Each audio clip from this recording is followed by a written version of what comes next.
cannot believe you. Are you saying that Advance have cured death? Jog off! We're still vassal slaves, we're just in prettier cages. Oh, Megan. We're only getting started. Good evening, I'm Megan Wolf. And I'm Jeremy Dawes. Our main headlines tonight. Daddy, it's starting!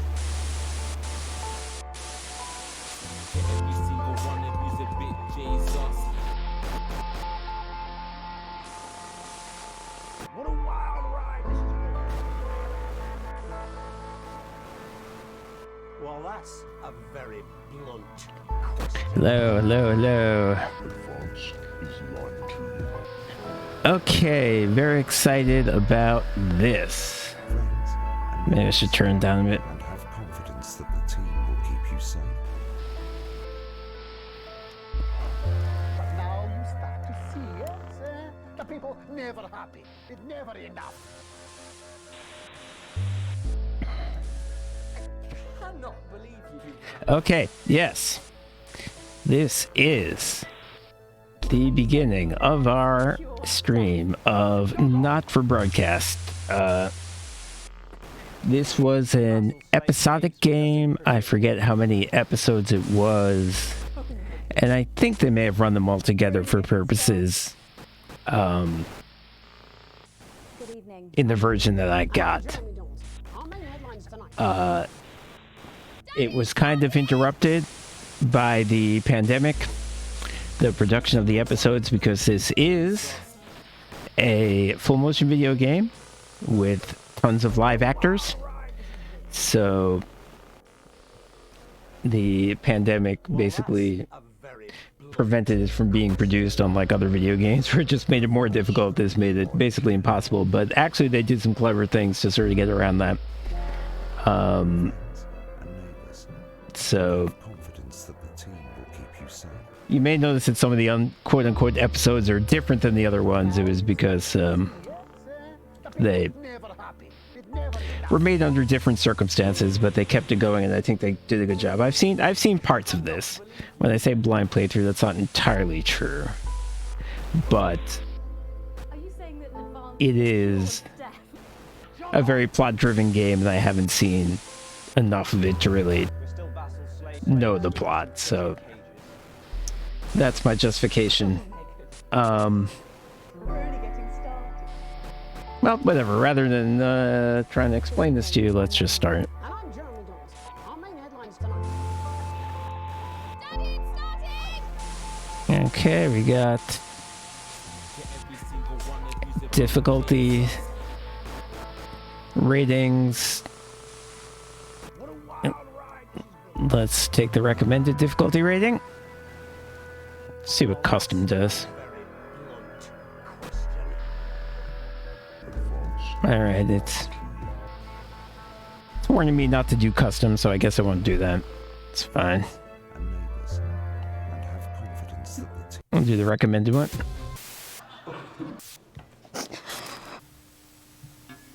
That's all coming up on tonight's National Nightly News.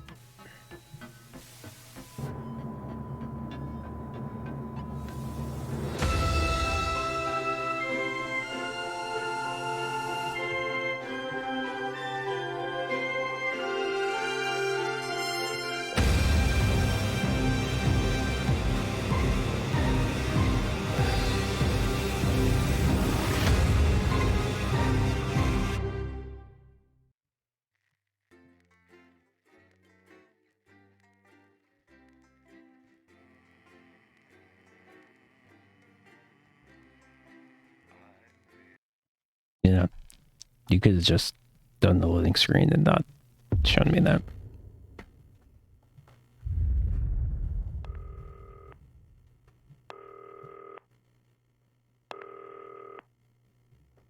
Turn right. Okay. Oh, we got WASD, which I will use because I think this will probably be pretty confusing with the controller. I'm just putting it through. All right, mate. Dave here. Listen, now I know you've only come in to clean up the place. place, but I've got a bit caught up, so you're gonna have to run the news tonight. Now, don't worry, it's not hard, and I'm gonna stay on the phone and help you.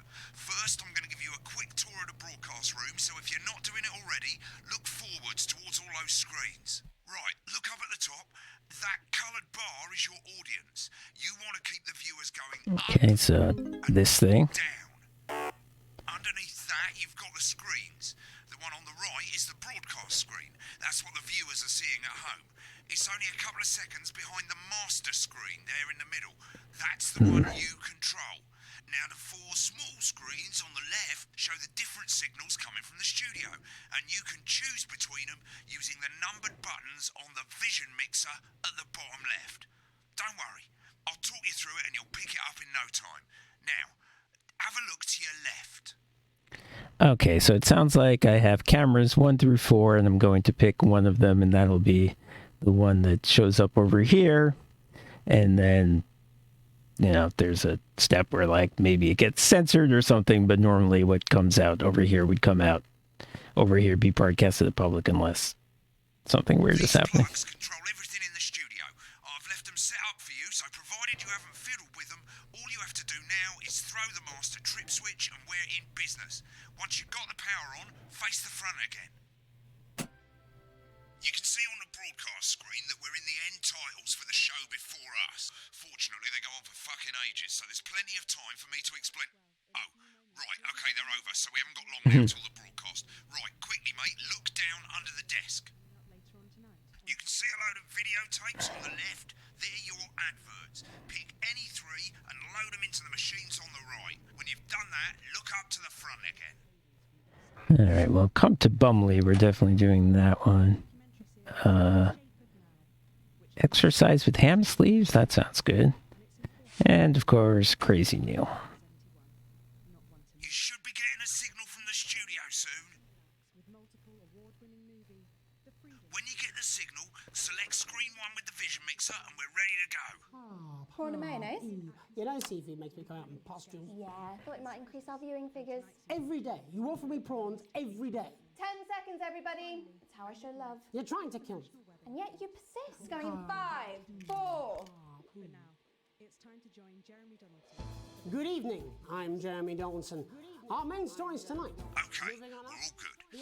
Next thing is going to be to throw to the news titles on screen 2. There'll be a countdown, but I'll count you in as well. Just relax, mate. It's all gravy. Buys Honest Andy's Totally Independent and corners the flowered market. Top chat. Sports fans everywhere celebrate as popular footballer Johnny Hamsleeves wins Sports Personality of the Year. Okay, that's the guy who I made an exercise, who I play an exercise commercial. I guess he's the celebrity spokesperson. And, of course, we'll be going live to Advance headquarters to hear what the Okay, here's my countdown on screen number 2. historic Right, button 2 in 3, 2, 1, now. Lovely, mate. Next thing is to throw back to Jeremy with button 1 when that globe in the middle shrinks down and vanishes. Should probably use number pad, right?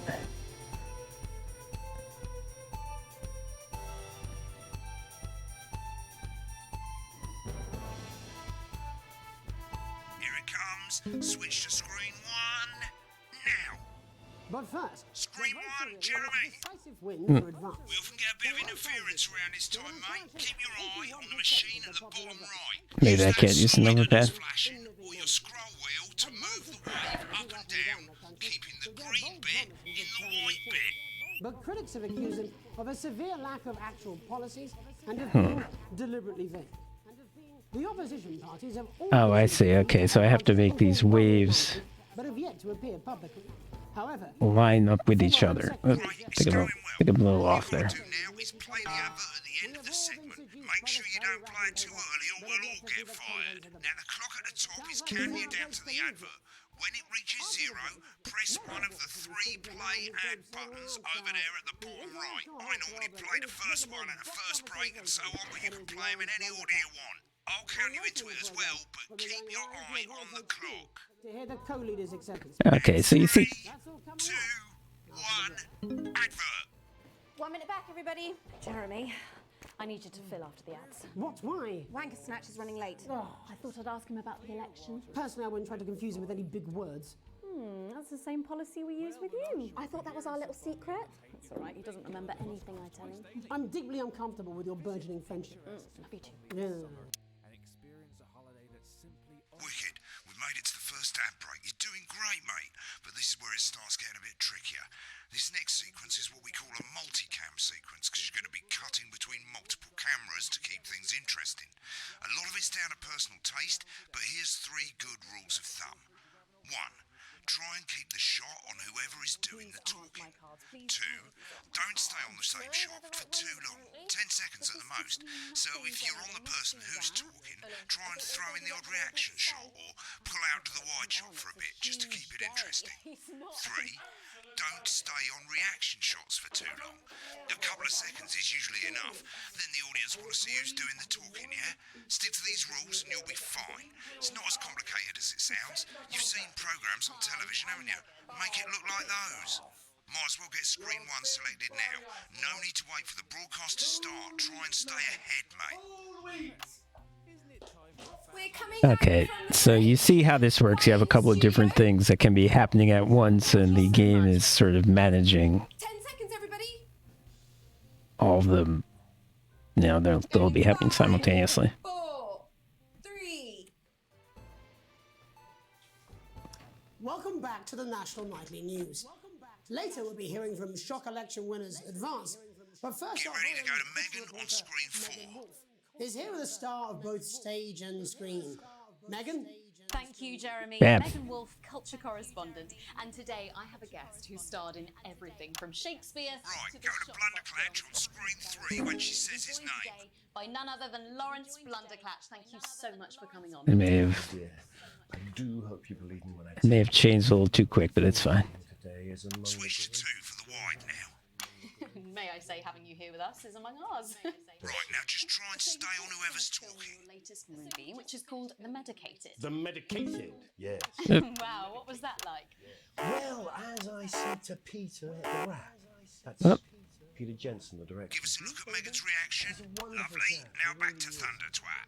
I've worked with him on several movies, all terribly successful. I said to Peter, what a wild ride this has been. And do you know what, Megan? I really meant that. Wow, that is fantastic. And am I right in saying that the character you play in this movie is quite an academic one? Absolutely right. A scientist. Was that a challenge at all? What exactly are you implying?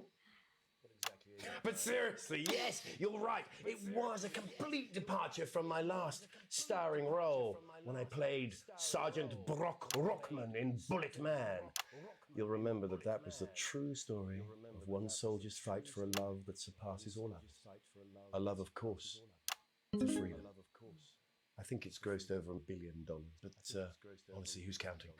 It's a role that saw you scoop 2 Best Actor awards, if I remember correctly. It's so sweet of you to mention it, but I really am not in it for the awards, although those 3 little statues do take pride of place on my mantelpiece. With all the others, I'm sure. So, if you're not doing it for the awards, what is it then that drives you? That is a beautiful question, Megan, and not easy to answer. Like you, I'm afraid. Cut me, and I will bleed. And often, that's how it feels, doesn't it? Doesn't it? Bleeding, giving, suffering for one's audience. I suppose in the end, I do it for the difference it makes. I do it for the people that I inspire, the little people. But most of all, I think I do it for the positive change that I can bring about in the world. And today, of course, we're in for some real change, it looks like, in the coming few months. What do you make of this historic election result? Oh, well. Well, now you're asking. Historic election result. Indeed. Historic is the word. Well, it's difficult, isn't it? Very difficult. But I think I've always been quite clear that when it comes to politics, that one should always strive to not fuck things up. Shit, he swore. Oh, well, don't worry, he won't do it again. Sorry, I said fuck. Shit, he did it again. Okay, don't panic. I'll explain how to deal with swearing at the break. Medicated, which opens next week. Right, they've swapped the shot of Jeremy on screen 1 for a VT of the movie clip. You'll get a countdown on the screen, but I'd just let Megan cue you in. My character, Dr. Lance Hemlock, is faced with a decision that could affect humanity's very survival. Exciting stuff. Let's take a look. Exciting stuff. Cool, looks like Blunderclash is losing it in the studio, but we ain't got time for that. There's more interference coming. It's a bit trickier this time, mate. Use that little flashing joystick to the left of the knob, or hold down your middle mouse or Alt on your keyboard, and as the frequency changes, match it to the white bit by dragging right. Get the speed right. Now we're going to squash the frequency back by dragging left. We mustn't. Think of Carol. That's Dr. Lance to you, Miss Flanagan. Wow, I'm bad at this. Okay, I got it. Jubbly, Thank. mate. Next, we're going to change the amplitude. Same as last time. Little joystick or hold Alt or middle mouse, and this time push upwards. Try and keep in time with the white guides. Wow, that noise is annoying. Right, now let's match it back by going downwards. Okay, I got it. I have to hold down Alt and move my mouse around. The sterility. I think I got it. This form. I don't got it. This form. This is the key. Frankly, mate, you're lucky to still be on the air. Maybe get some practice in. We have to ask ourselves. At the end of the clip, you'll want to play another ad. Remember to use the clock at the top to count you in.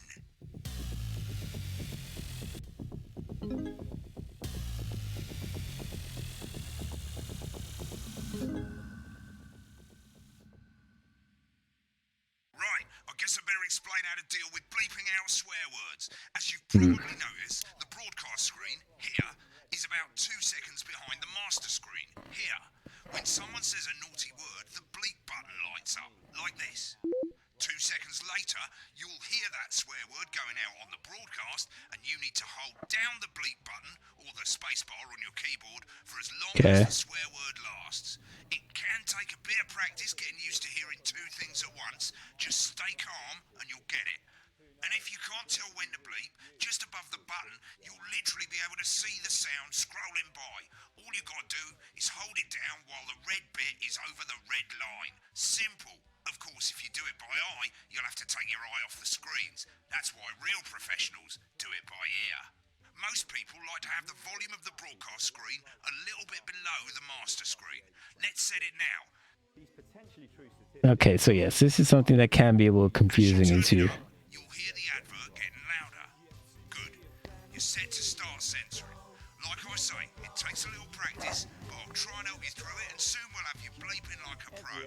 Remember, button lights up, count 1, 2, and hold it down.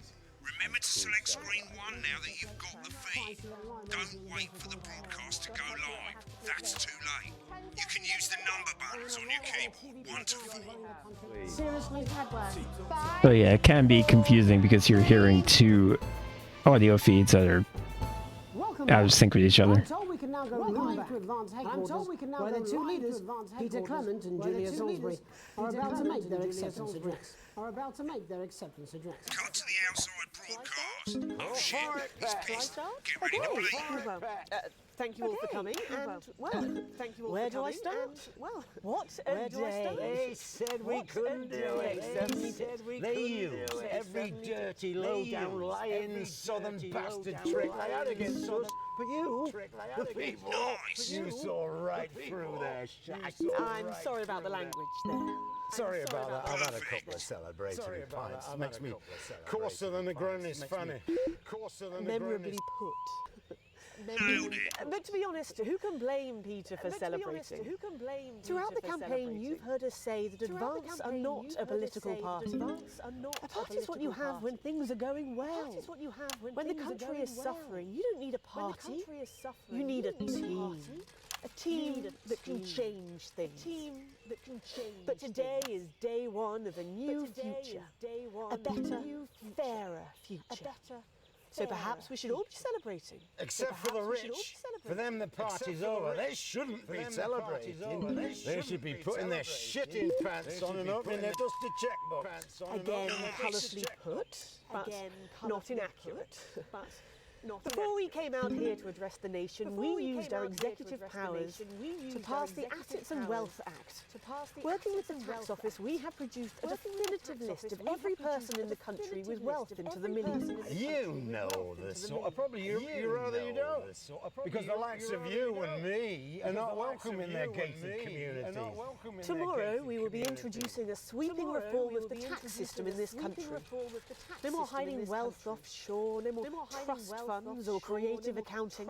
A simpler, fairer, unavoidable set of tax laws. So all you bastard public school snobs have got nowhere to hide. And earlier today, we revoked your passports.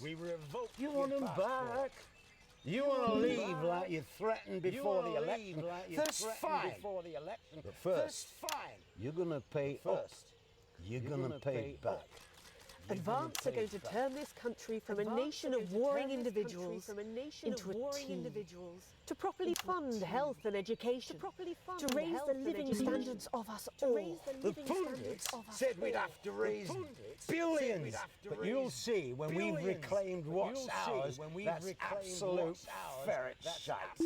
So to you posh twats. The people who pay you a pittance to serve them drinks in their private clubs. The people whose children you raise. So they've got time to get even fucking richer. Advance have this to say to you. It ends today. We are coming for your sports cars and your mansions and your vineyards. It ends today. We will put the wealth of this country back where it should have always been. In the hands of the people who created it. It ends today. Yes, it ends today. And tomorrow, we'll start making it fair again. Just like we promised we would. And until then, ladies and gents, I suggest we all get pissed. I can't argue with that. Thank you for your time. Thank you for your time. Well, an interesting acceptance speech there from the leaders of Advance. And our apologies for the fruity language. Hopefully we got that bleeped out for you in time. If not, someone's going to be in trouble. So, as the country braces itself for new government, that's all from us this evening at the National Nightly News. We'll be back tomorrow with full coverage of the first day under Advance. I'm Jeremy Donaldson. Have a peaceful night. Right, looks like you've got it now. Thanks for all the help, mate. I've got to go. Ferry's about to leave. Probably won't be coming back. Job's yours, mate. Good luck. Boring politics, then? Is this some weird fever dream? Am I dying now or something? You should be so lucky. I'll see you tomorrow night. Not going for a drink? No, got a date. Lucky you. Try not to get murdered. Wow. This is kind of funny. Crazy Neil reminds me a lot of Crazy Eddie, who is a New York area person.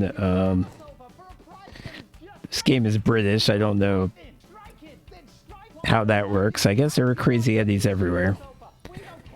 But yeah, a couple of things you can sort of see. Oh, why is there a counter? You can see that, first of all, as people are talking, you're supposed to not just keep the camera static, even if the same person is talking for a long time. You move it around, you get a reaction shot, then you move it back. I guess I'll comment on the plot a little later. But you got the idea. They had an election, and they had a very liberal redistributionist party vote into power, and we may get into that a little bit later because that's an interesting choice in my opinion. But what's going to happen, just out of curiosity, when this... Oh, it's just going to move me along. Okay. It's 3 pages. This first page shows you how well the broadcast went. Each sequence at an overall grade. Remember, yeah, well, there was the one sequence where no one could see anything because of interference, so that probably wasn't compelling television. Right,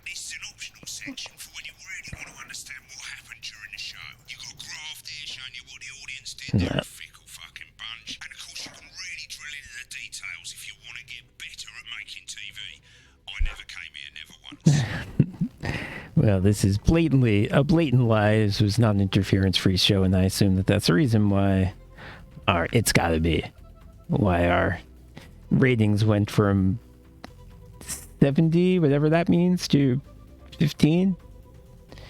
Does that mean 70% of the people? I mean, I know in Britain they have, the BBC as the main broadcaster. I think they sort of privatized it a bit. I think they have some competing stations. I don't think 70% of people would be watching the same channel, but anyway, that went from the literal top to the literal bottom, and we mostly salvaged it, but not entirely. So gotta do better with that interference stuff. This is the important page. It tells you how much you're going to get paid and how much wealth you have overall. That bollocks at the bottom shows you the financial state of our main advertisers. But you don't own any fucking shares. You're a cleaner, for God's sake, so why would you care? Interesting. I didn't know that there was a financial aspect to this game. Okay, I can make money and do what exactly? I don't know. This is the last page, and it tells you the state of the world, tells you how well the government's doing, and down the bottom there, this one's important, tells you what Channel 1 currently thinks of you. In other words, what the boss thinks. Alright, so I assume if you do consistently poorly, you can get fired or get your wages cut or something. I don't know what else is involved in that rating. This is where you can have a quick look back at what you've done and how it looked to the public. There's 3 sections: broadcast, rushes, and adverts. Let's start with broadcast. Click on it now. So yeah, this is a fun thing where you can see, because there is so much going on, you don't always get a feel for how the broadcast that you made would actually look to the viewer at home. So here, if you're interested in seeing that, you can see it. On the left, that's all the broadcasts that you've done. Click on any one of them and hit load tape. Once it's finished loading, you can use the rewind and the fast forward at the bottom there to help you get to the bit you want to see. In a few moments, we'll be going live to tonight's national nightly news. But before that, let's take a look at what's coming up later on tonight on Channel 1 at 7 o'clock. So let's look at the part that we fucked up.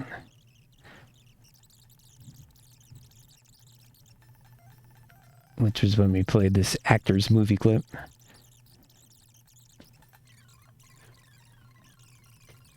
It's a commercial. The advert.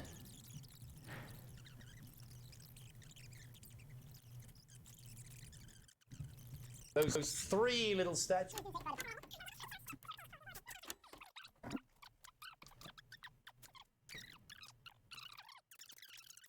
This guy is a Pacino-esque scarf game. What's going on here?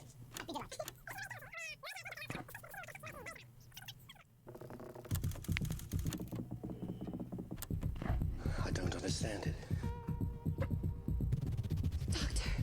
I don't understand it.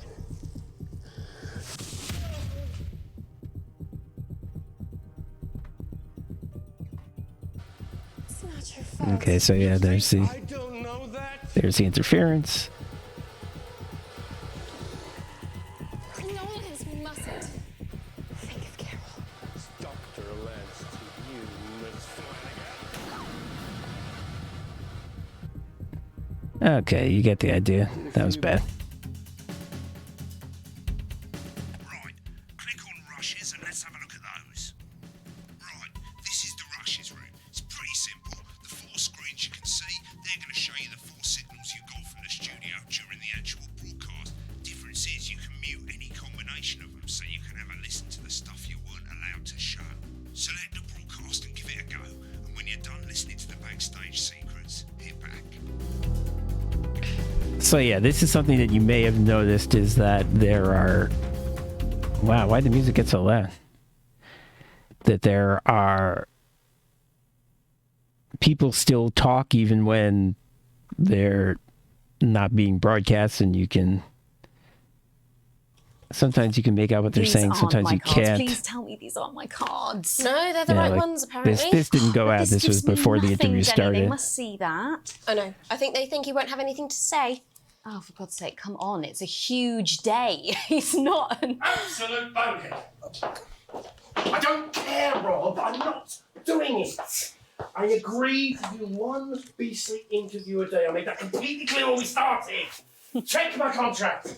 Hi, I'm Megan. Oh, piss off. You're on thin, bloody ice, Rob. Whole wheat, man. Whole wheat. We're coming back from the break. Quiet in the studio. Thank you so much. 10 seconds, everybody. Going in 5, 4, 3. Welcome back to the National Nightly News. Later.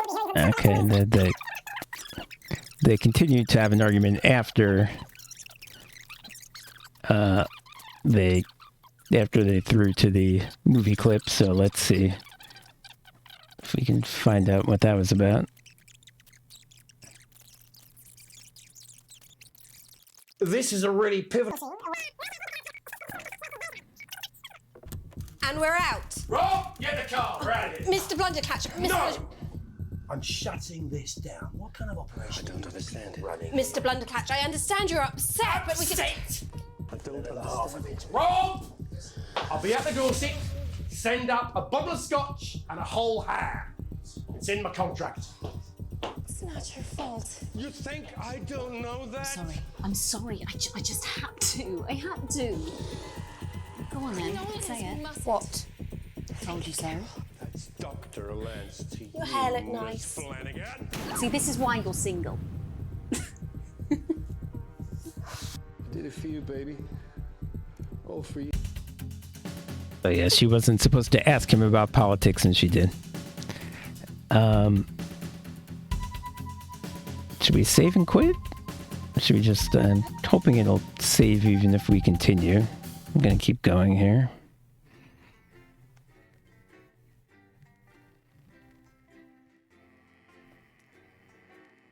But yeah, I imagine that will get interesting. That was obviously just a tutorial level, but I imagine there will be circumstances where we're really going to want to see what was said in a room that wasn't being broadcast at the time. Okay. You arrived home to find post on the mat. Most being nothing more than usual junk mail. One letter, however, catches your eye. The team wants to know you. Curiosity gets the better of you, and you open it. I guess. Quick. It's a form for the new advanced government, asking for information on all citizens. The first page is filled in already. Your name, Alex Winston. Your spouse, Sam Winston. Your children, Charles Winston, 14, and Susie Winston, 19. Well, first of all, I noticed we have the non-gender specific names, so I don't think they're implying I'm a particular gender. And Winston, presumably a 1984 reference. That's kind of the vibe of this game. Well, you muse, at least I got the basics right. The rest of the questions are left for you to complete. They appear to be mandatory. Question number 1. Upon starting a new job, you would be friendly and introduce yourself to your new coworkers. Be productive and get to work immediately. Ease yourself in and orientate yourself with your new workplace. Or reminisce with friends about old jobs. Interesting. I wonder how this will play out. But, you know, not introducing yourself to your coworkers when you start a new job, I think would be pretty strange and unwise, so I'm going to choose that. Question 2. A colleague in a different department has confided in you that they've been taking home confidential information. Now a file of minor importance has gone missing. You would help your colleague cover up their violation, recommend that your colleague reports it, promise your colleague that you won't tell anyone, Report the violation to your supervisor immediately. Okay. So if I'm remembering this correctly, this was sent to me not by my employer, but by the government. Wait, is my employer the government? Am I working for the equivalent to the BBC? I might be.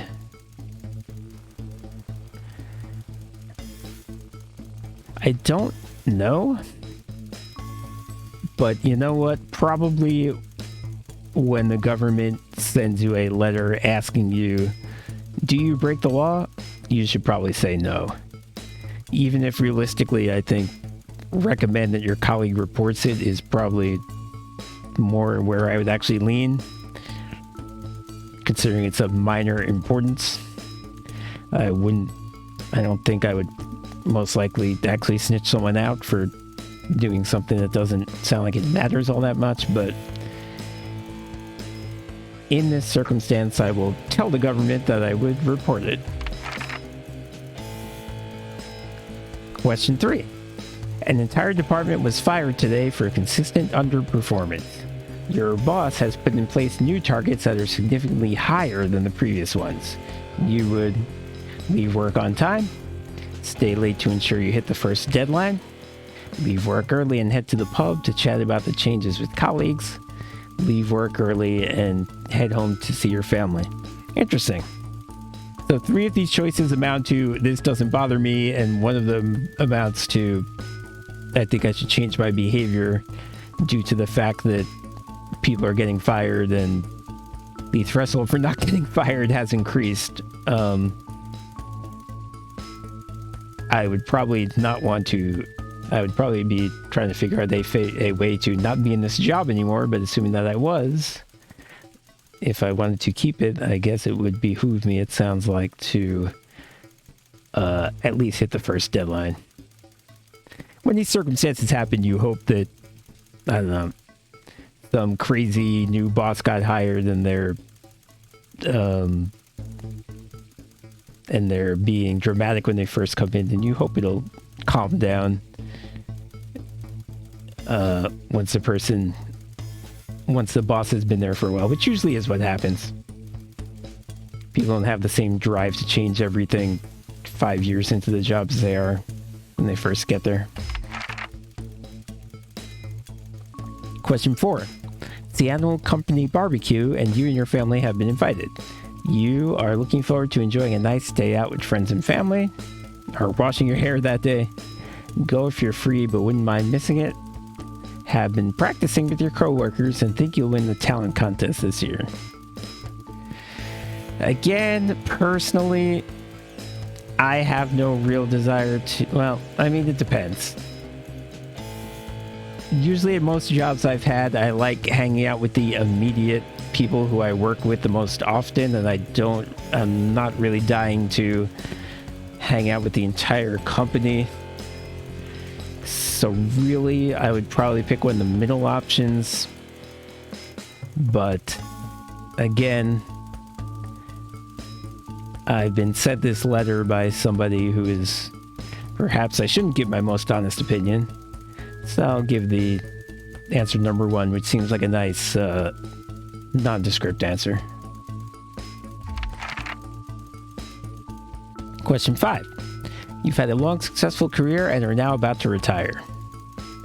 By the way, I could be doing this entirely wrong, because the purpose of this section is to make my character reflect what I actually would do. I'm not answering it like that, but I'm answering it in character. I don't know if that's what they intended. In character as somebody who wouldn't be honest about it. In your speech, you list your achievements and all the good memories you have of working there. Give an honest review of the pros and cons of the company. Focus on issues and challenges you faced while working there. Refuse to attend. Okay, I'm retiring. Definitely not number 2. And that's not even me not being honest. No one wants that. Refuse to attend seems strange. So I guess it's either 1 or 3. 3, kind of the constructive criticism approach. And 1, really, it would kind of depend who I was. You know, if I were like the CEO, I would be more tempted to say, here are our issues going forward. If I was just like some schmuck who worked there for 30 years and it's like, okay, you're retired, I don't know if anyone really wants to hear my theory of how they should run the business. I wouldn't say number 1.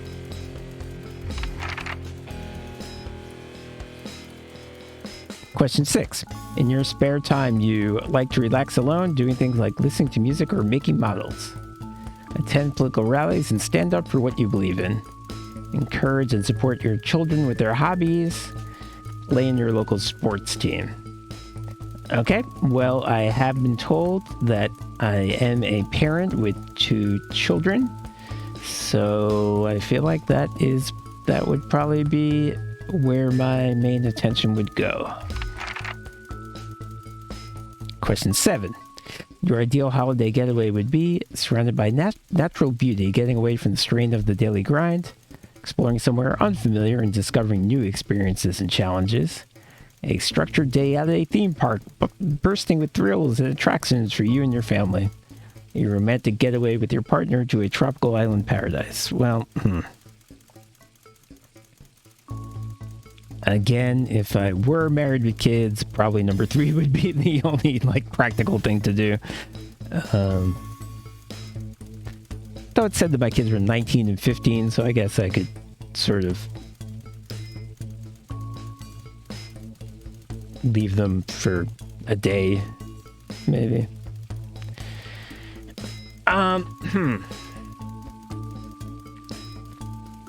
But it does say your ideal holiday getaway, which sort of implies not what would you most practically do, but what would you like to do.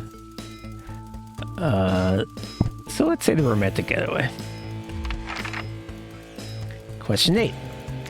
It is most important that the government keeps people safe, free, happy, equal. Wow, well, this is a deep one, huh?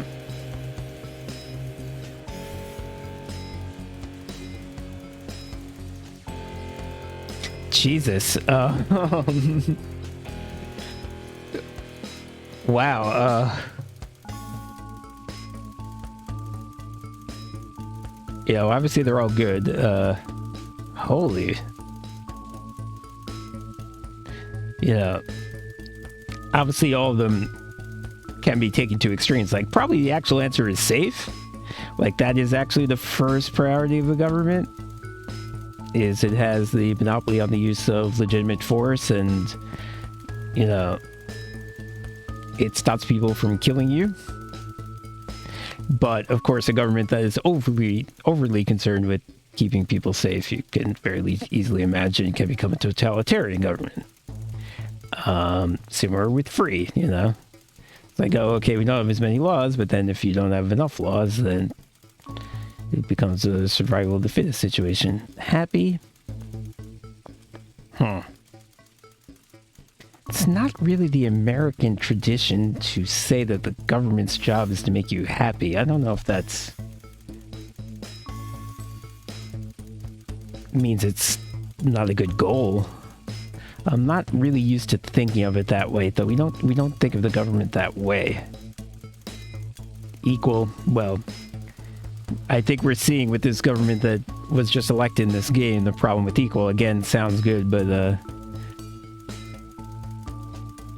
you know, if you're, pushing too hard for people to be equal, then sort of people can't excel. Well, I feel like equal has the least downsides.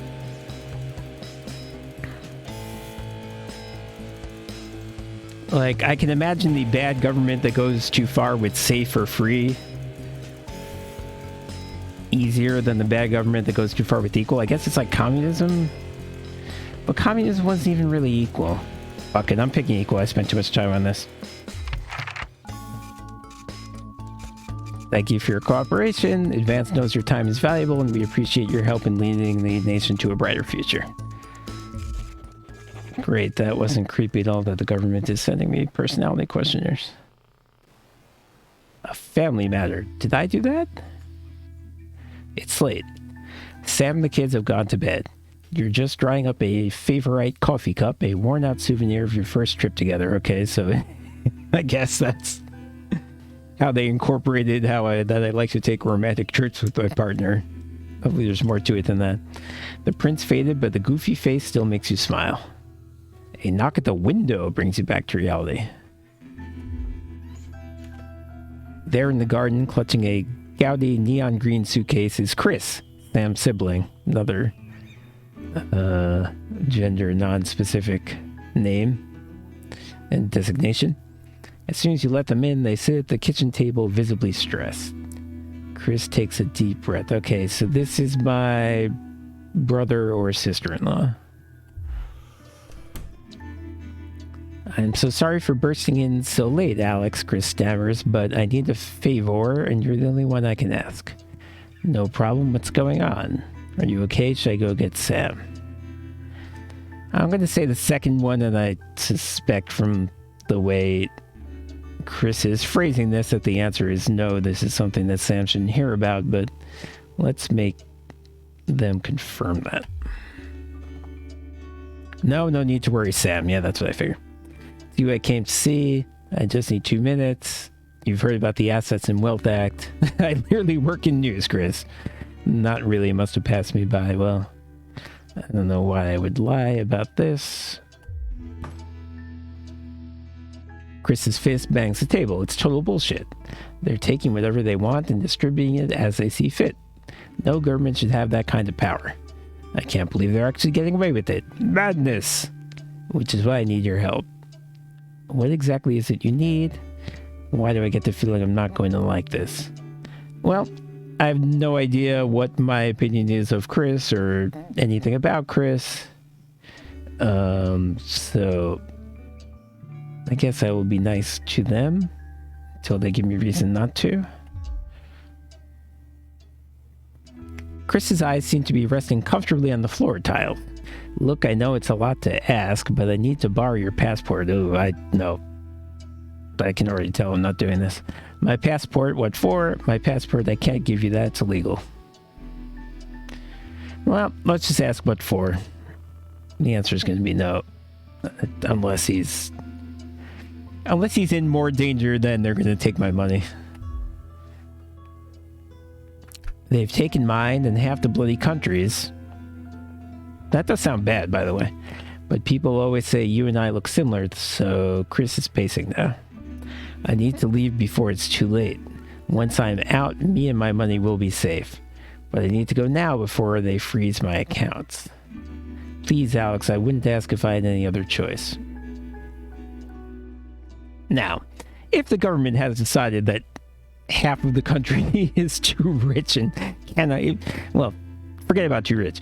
If the government has decided that half the country cannot leave the country, that would be very scary. I don't know if this person is exaggerating or not. I have no idea. I mean, I still feel like, you know, it's only money. I'm going to get in trouble if I do this. I am really not tempted to do this. So I'm seeing this more as evidence that the government is bad than that I need to give this guy my passport. Chris's mouth falls open. You're joking, right? I've always done right by you and Sam. I've treated your children like they were my own. We're family. Does that mean nothing to you? Well, ask your sister. I'm not really your family.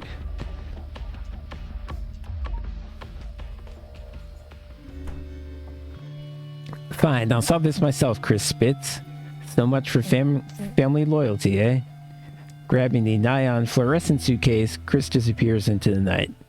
You go back to the dishes, picking up Sam's cup again. The peeling face now seems to bore into you. The knot in your stomach tightens. I bet there's no good answer to this. I bet that if I gave him, I'm saying him, just because it's easier, if I gave him my passport, I would get caught and get in trouble. And now that I didn't, he'll probably be disappeared by the government, and my wife will be mad at me.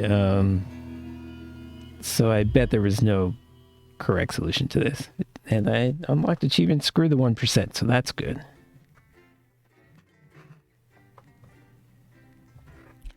I don't want to set the world on.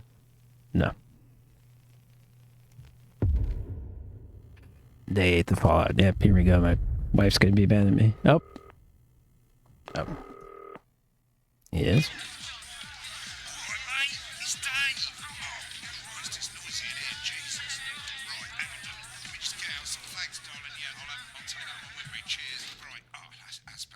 Let's get set up and get on with it, eh? So I can get back to my guests. First of all, let's get the power on. You need to get at least the bottom 4 plugs on. Oh, this is new. There used to be just a main power switch. Let's load up the adverts. You might want to have a bit of a think about it. Your decisions have consequences, don't they? Okay, well, it's questioning whether I should do this one, so it's probably it's probably the funny option, but it might not be the sensible option. And this looks like it's government propaganda, so I'm gonna pick the other 3.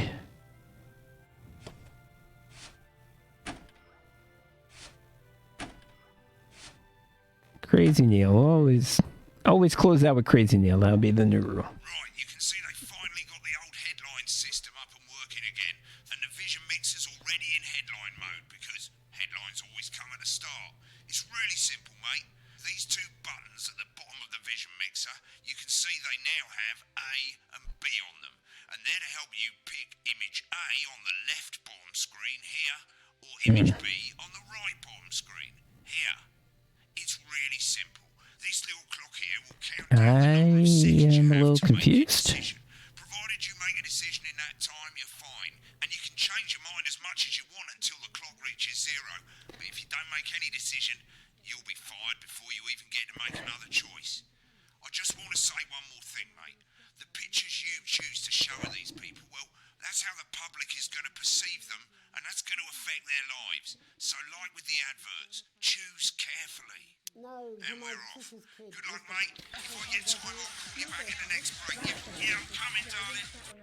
Oh, I'm supposed to switch to number 1. Is this Janet who thinks dogs have their own secret language? Yeah, the one that mistrusts the moon.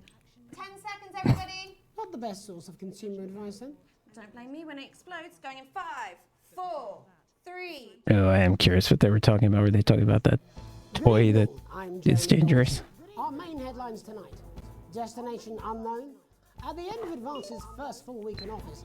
Oh, I'm picking A or B. Do I want them to look good or bad? I guess sounds like bad. Sounds like they're bad. With a leading economist and radical free thinker. With the country's wealth creators in a state of panic and unfavorable rumblings already heard from overseas, I'll be asking my guests whether Advance can deliver on even a fraction of their manifesto promises. So now 3 and 4 mean A and B. It is confusing. Have appointed Sophia Remington as their new CEO. The following photo, taken from our archive, gives us a sense of this influential young What is this person like? at the age of 23, becomes the youngest I don't know. in history. I guess I'll make them look good. I don't know if she's actually good or not. Top of her class at university. Okay. And graduated with the highest honors. All right. Sounds like I made the right decision, which probably means I didn't. With stocks rising 30 points in light of the announcement. In her first press conference this afternoon, Sophia announced a children's toy named Mr. Snugglehugs. Yeah, I definitely made the wrong choice. This is the toy Concerns have been raised about the that safety. might be unsafe. Intrepid scientist Great. Dr. David Wong and marine biologist Ingrid Swarsborg-Horgensford have today set off to explore Dante's taint. Oh, The boy. recently discovered cave system was previously thought unreachable, but thanks to a new breakthrough in underwater So are these forest people design, good or bad? the pair hope to successfully reach the imposing central cavern and the undiscovered Again. plant species it contains. This They is, sounded of course, fine. I'm sure they're only the not. latest in a series of successful expeditions for this unlikely pairing. She had a very funny name, so The dangers their team might face I The pair stated, can justify it in that sense. challenges together, like we always have. No, they didn't actually say anything bad about them. Okay. The sporting legend Johnny Hamsleeves is snapped leaving Bush, one of the capital's hottest clubs. The footballer was caught out celebrating being named. I don't know if anyone needs to see people throwing up on national television. Johnny is seen here with socialite and performance artist. I know some people that whom that would really bother. Let's Inside My Snatch has kept her even firmly in the public eye. Could romance even if he is bad, let's not do that. and grievous bodily charm. With Advance promising a radical new position on crime, how afraid should we actually be? Do I want? Around the country. I'm more scared of the government or criminals. In this case, I'm more scared of the government, I think. With more and more powers passing to the police, and less oversight, are we using an advanced-shaped sledgehammer to crack a nut? All that, a mega move with a group of young actors. Oh, now I have 3 and 4 instead of A and B. Okay. Assets and wealth act firsthand. Oh, hey, Bosco. I'm sorry. I got caught up with my personality quiz. Good to see you. Are the sound levels okay? 30 seconds back, everybody. Can we get the guests in quickly, please? We actually had to make the book indestructible. Oh, wait. Have I? Oh, I was supposed to switch. Oh, I was supposed to. Oh, no, I was supposed to switch to this. Oh, no, it's the interference. Okay. Whoop. I did 2 things wrong there.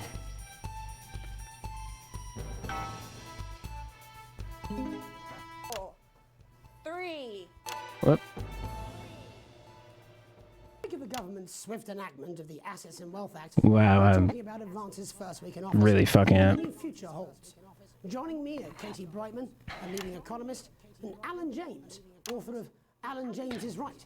The free Oh, okay. I played this guy's advertisement. The government certainly haven't dragged their heels on delivering some of the legislation they promised. But what does the Wealth Act mean for us? Nothing, Jeremy. We're still vassal slaves. We're just in prettier cages. A confident dismissal there. Get the feeling I shouldn't have. Everyone in this game is bad. I don't know why I'm surprised every time. Maybe I shouldn't have played his advertisement. There I agree with you. They're moving to the next steps in the grand plan. Grand plan, Alan? It's all in my book. Alan James is right, Jeremy. We're to become the great herd. Ignorant, sterile, and short-lived. That's what they want. Or perhaps Advance have just realised that if we carry on the way we are, we will destroy ourselves and this planet in a mad orgy of consumption, if you'll excuse the colourful metaphor. Yes, orgy is the right word. Only it'll be the overlords having an orgy on our poor broken backs. It's all in my book. Alan James is... Shamelessly self-promoting? Katie, how do you think the rest of the world will respond to this new approach? I think they're watching carefully. Advance are the most disruptive threat that the world powers have faced since the last Great War. Yes, Katie's right. War is inevitable. Thank you, but that isn't And this will not be a war like we've ever seen before. We're talking millions of deaths. We're talking high-tech weapons that can level entire cities. We're talking... Out of the wrong orifices? Mock me all you like, Jeremy, but when they murder your parents and they poison your food and they take you away to their camps for hypno-brainwashing, we'll be laughing then. That might be a great way to sell books, Alan, but you know full well that isn't going to happen in a democracy. Democracy is dead.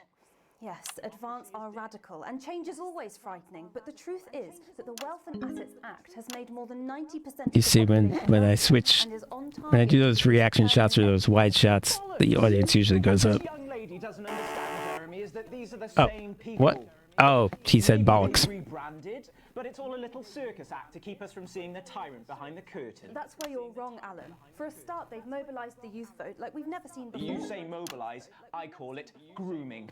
The Don't say grooming of that. an entire generation to walk happily into eternal Let's just not say that word. psychic pedophiles. Oh boy. Based on the facts. Katie, what are your... Amazingly, this game is 2 years old. The Wealth Act is only the first step.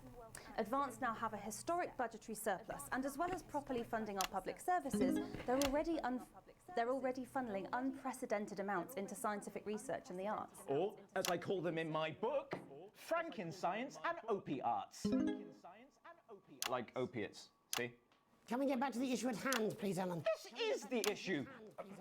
It's all coming from the water, the chemicals, they're pumping Okay, so this is like an Alex Jones guy. I want to see these changes, but only if they're sustainable. If Advance lose their power after spending half of our GDP on dismantling infrastructure, That could be catastrophic. The catastrophe is that they're succeeding. They've got us sat here talking about their puppet show. All right, we're running out of time. Quickly, Alan, what does the future look like to you? A bleak space where we've all been figuratively sodomized into submission. No, of course. Katie? We might be on the eve of a brave new world. God knows we need some change, but we need to be cautious. Let's walk forwards with our eyes open. Two very different visions of the future there. Alan James, Katie Brightman, thank you for joining me. When we come back, I'll be investigating law and order before Megan meets some beneficiaries of the Assets and Wealth Act. That's all coming up tonight on the National Nightly News.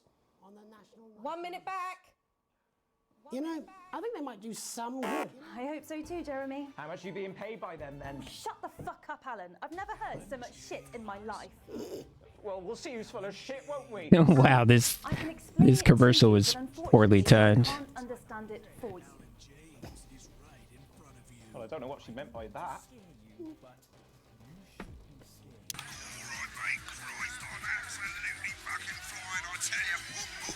Wow. That E grade is generous. I'm good with the camera cuts. I like the camera cuts. That's fun. But, You know she is. I've said a bit of wording, that's all I can do. 10 seconds, everybody. but I fucked up the censoring and the interference. I don't even know how to tell that the interference is happening. I guess you just have to look over there so often. Welcome back. In our second segment, we're going to be taking a deep dive into the state of law and order in our country. Advance have already tasked what they're calling a It does that. to move this serious social problem to the top of the list. Tonight, we go behind the headlines to meet the people who live with the criminal justice system every day of their lives. Oh my god. Oh, this is hard. Shit. A lawyer who sees the problems close up on the front line. Can you hear me, Gregory? Yes, I've got you, Jeremy. Thanks for having me. What's it like on the front line of the hard face of the cold hand of justice? Well, as you can imagine, Okay, well, Jeremy, we are not too many camera options here. I've only got the two of them. Guess I still switch back to him every once in a while for a reaction. Which must affect the quality of support you can offer. Well, we can barely keep up with demand, Jeremy. There just simply isn't enough Ah, done shit. at a systemic level to relieve the problem. We need more support from ministers. What are you doing? Oh, we need change at a structural level, I'm Jeremy. leaving, Greg. Not a good time, darling. It never is it? I'll be at my mother's. Just hang on. Oop, I need to move this thing down. A local one, Jeremy. It's nationwide. Just give me 5 minutes. I'm talking to Jeremy Donaldson. Oh, have you mentioned your affairs? Well, the affairs of the Justice Department that we should be concerned about. Hello, Mr. Donaldson. Hello, Mrs. Judge. We need Wow. That interference is tough. Sorry to interrupt the news. I think maybe I'm supposed to scroll with the scroll wheel. Does that work? But I'm not going to try it now. Quite the picture of a burdened legal sector there. I think I might be able to Thank you for joining us. scroll up and down without actually moving the cursor over there, and that might be what I need to do in that situation. A very different perspective on our nation's crime. Do you think there's a problem with the system, Bob? I'm sure we all do, Jeremy. I am sure we all long for a return to the days No. when you could safely walk the streets of your community at night, looking in through windows and generally enjoying your neighbours without the risk of being terrorised by some thug with a knife or kosh. So you feel the streets simply aren't safe anymore? Where have we gone wrong, Bob? Well, that's not a simple question, Jeremy, but I think it all comes down to moral decay. We've diluted our culture and lost touch with what it means to be a citizen of this once great country. Also, as the vicar noted in Sunday's sermon, we probably shouldn't have banned hanging. And to what do you attribute this moral decay? Foreigners, gays and gypsies, mainly. It's all in the Bible. Look, Leviticus clearly states that... Oh, bugger, hang on a moment. Jeremy, your bloody gimp's escaped. Delia? Delia, could you give me a little help, please, dear? As I was saying, Jesus didn't like immigrants much, did he? And just to be clear, you think it's the immigrants who are responsible for the moral decay? Absolutely, Jeremy. Oh, I should watch this guy. He might say something. Oh, sorry, darling. I was spaying the badgers. Yes, I'm talking to Jeremy Donaldson. Clive, could you put him back in front? Oh, Clive, you know it's Wednesday. You go back in your gimp space. And whose responsibility is it to make a change, Bob? Well, it is certainly not the responsibility of the decent, good, white people of Darling, this... where's the padlock? Oh, hold on just a moment. Oh, Clive, this simply won't do. Naughty, naughty, naughty boy. Mummy said... Clive, I am not having this again. Mummy said get back in your games. No! Naughty! This should be getting huge ratings. Why is this not exploding right? Oh, there it goes. There it goes. The responsibility of the criminal, no one else. Look, everyone has a sob story, but we don't all end up as barbarians, do we? Look, when our daughter Alice comes home with an A-, does she go on a killing spree? No, she takes 3 of her pills and hides under the stairs like a normal child. Thank you, Bob. Bob Peel there, really locking down the police's position on morality for us. And finally tonight, hopefully uninterrupted, it's time to get to the heart of the matter. Tony Dawson has recently been released from prison after serving 3 years for aggravated assault, burglary and menacing a swat. He's agreed to talk to us today, which is also, I believe, his birthday. Many happy returns, Tony. Cheers, Jez. Call me Titwank Tony. Everybody else does. No, I'm not going to be doing that. Can you tell us what it's like in prison, Tony? Titwank Tony. Prison's a mixed bag. Miss it. Quite nice, but it's a constant battle against institutionalization, as you can imagine. And obviously, titwanks are quite hard to come by. I'm picking up that you're not alone there, Tony. Titwank Tony. Yeah, sorry, my friends are throwing me a surprise party. Good bunch of lads. Okay, well, we're trying to let you get back to that party as soon as possible. First, let me ask you this. Do you feel that your time spent in prison helped to rehabilitate you in any way, Tony? Titwank Tony. I don't think it's as easy as that, Jez. Sopen! Yeah, I think asking that is an oversimplification. It sounds like it's getting quite busy there, Tony, but let's try and soldier on. Since leaving custody, have you been able to find a new job? Yeah, all the boys are here. Big Chris, Little Chris, and Vampire Chris. This one's, yeah? Yep. One sec, love. Titwank Tony's on the news. Rehabilitation's difficult with the current system, Jez. Just not set up for it, you know? It's inherently unjust. So, do you feel tempted to... I'm sorry, who's this now? You are joking. Chrissy Free Bollocks has only got Mr. Fancy, oh. Not now, fellas, I'm on the news. It seems like we've caught you at a bad time. The little boy? Oh, I can't really hear you, mate. It's getting a bit busy here. Jesus. Yes, we seem to be losing a signal here, Tony. Fucking way, let's believe that! Well, we're just trying to get that signal back. I think we... Yes, Tony? Tony, I mean, we were literally away for 2 seconds. How does this happen, Tony? Can you hear me? Well, we seem to have lost our train of thought. Hopefully you, the viewer at home, have managed to gain a broader understanding of the serious and complex issues around law and order. After the break, Megan will be live with some plucky young thespians. Don't go away. We'll be back after these messages. 1 minute back, everybody.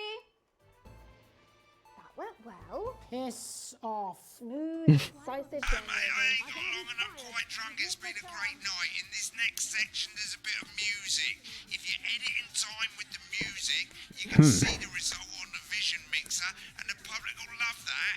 Don't worry if you don't, though. You won't get punished for it or nothing. Just try and stay in the groove. Also, one last tip. When the music starts, turn down the broadcast volume. Right, enjoy the music bit. God, I love music. God, I'm so pissed. I think I might go and throw up in a bit. It's supposed to start off on 2, I assume. This is on you. 10 seconds, everybody.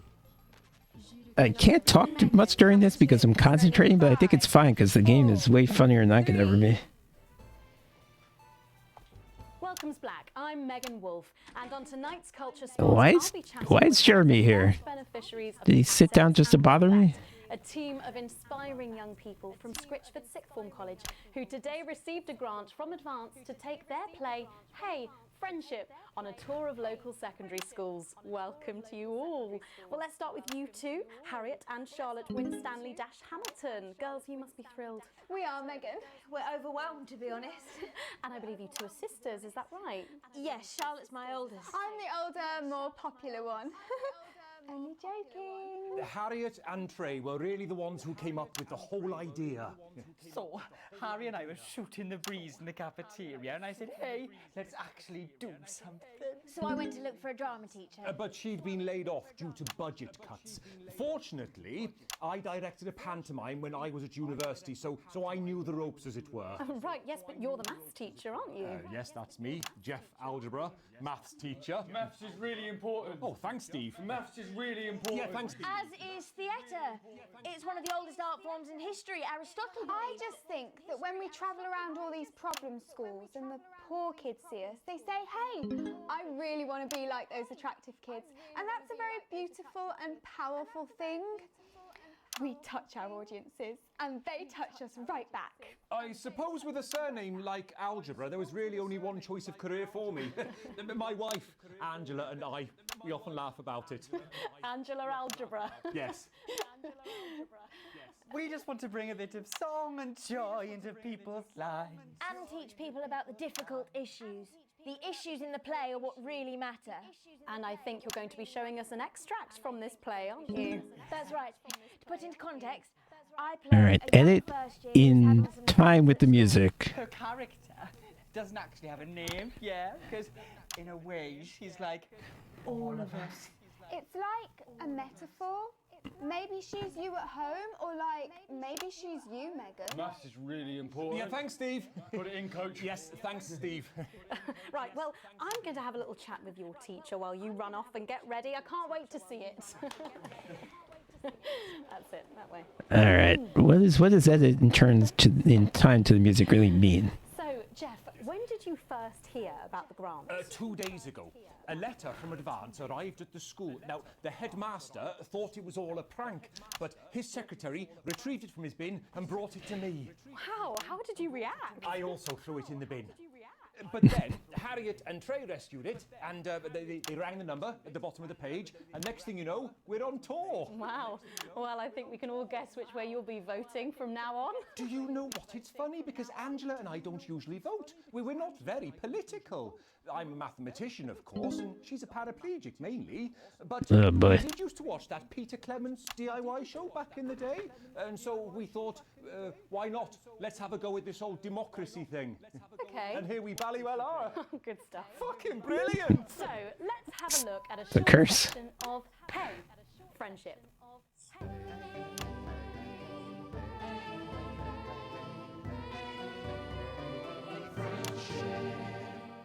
Dear Diary, I'm not sure I can take another day at this school. Another day of tears. Tears. Another day of fears. But still I walk the corridors alone. Dreading what might be around every corner. What's around the corner? What's around the corner? What's around the corner? Oh, hi Gary. Oh, heavens, no! It's Gary the Fist! Gary the Fist! Going somewhere, little first year? Great. I've been looking for some poor victim to bully all morning, but will this make me feel better about my violent father? Excuse me, I'm late for maths. It's my favourite subject. It's so important. Maths is for losers. What? Maths is for losers. My arm's stuck, coach. Keep going, for fuck's sake. Right. Maths is for losers. Now, give me your lunch. Oh, money. he cursed. Double lunch for me today, but why am I only truly happy when I'm eating? Not today, Gary the Fist. What do you mean not today? Who are you? What do you mean not today? My arm's free, coach. Brilliant, keep going. Right, who are you to stand up to me? I'm Gary the Fist, and you're just a sad little girl with 2 gay dads who's all alone. That's where you're wrong, Gary the Fist. These are my 2 new friends. Vanessa is captain of the netball team. Yeah. And Blake owns a motorbike. Yeah. But I can't fight all three of you, and I don't have any friends of my own. Okay, here we go. Here we go.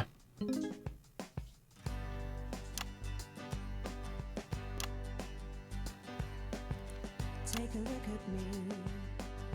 Take a little look at my face. I could be you.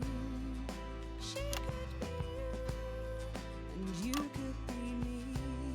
Or you could be me. Life can be peachy keen if you work as a team. It's my choice to be mean. So stop now, make a different choice. Listen to that inner voice. Hey, listen up, I won't take no crap. Who said middle class girls can't rap? I ain't afraid of your cruel laps. I'm a mother loving rebel, but I still love maths.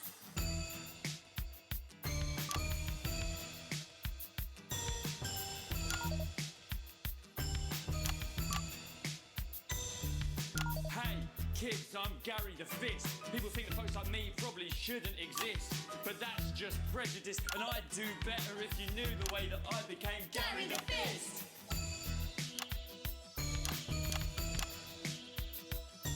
I grew up on a council estate. The park was hip, but the flats weren't great. My dad used to come home drunk and late, and he'd hit my mum for dinner, he had to wait. Where's my dinner? It's not ready. Where's my dinner, woman? Don't make me ask you again. Hitting women is wrong. I guess life's pretty hard on a council estate. Life's pretty hard on a council estate. Life's pretty hard on a council estate. Life's pretty hard on a council estate. Life's pretty hard on a council estate. Life's pretty hard on a council estate. Life's pretty hard on a council estate. It's so damn hard on a council estate. Life can be peachy keen. Yeah, yeah, yeah. If you work as a team. Just work as a team. Whoop. It's your choice to be me. It's my choice. So stop now. Make a different choice. Listen to that inner voice. Friendship! Yes! Oh, oh, oh. Well, thankfully that's all we have time for tonight on the National Nightly News. Join us tomorrow night for all the headlines from across the country. My name's Jeremy Dalton. Have a peaceful night. And we're out. Oh, that was brilliant! What Oh, the what- literal fuck was that? I believe that was art. I believe I've got a 14-inch cock, but doesn't make it so. I have a similar belief about an adequate paycheck. Oh, someone please get these twats out of my studio. That.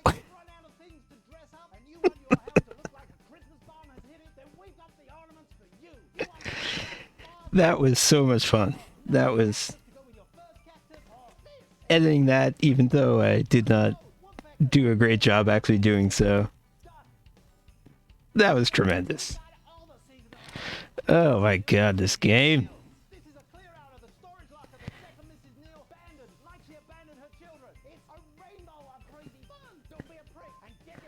What can I add? That was just fucking hilarious. But I guess the plot point we're supposed to get out of that is, yeah. Also, I did a bad job with this show. I might get fired. I got an achievement called Foresight, and I don't know why. Some rude words are broadcast, an interference-free show. Again, that's not true, and I don't know what you're talking about. Exceedingly poor edit. How dare you? I mean, it was okay.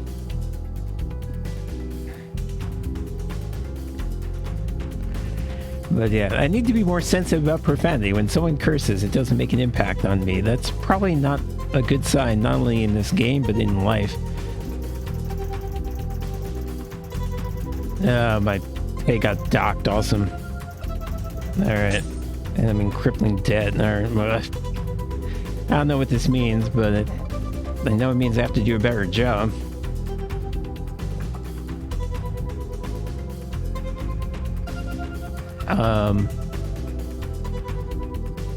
I don't know what these symbols mean.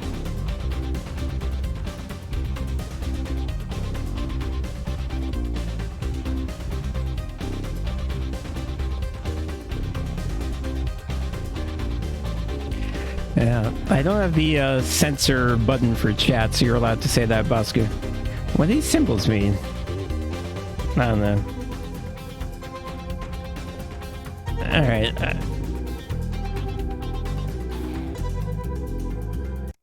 No, for my sister's kid, Mr. Fuckletugs or something. Okay, so this is what yes, they were talking about.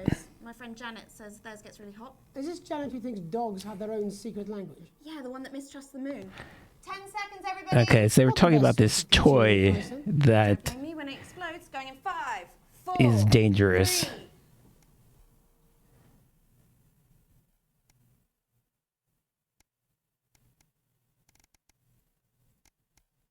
Can I switch to this one?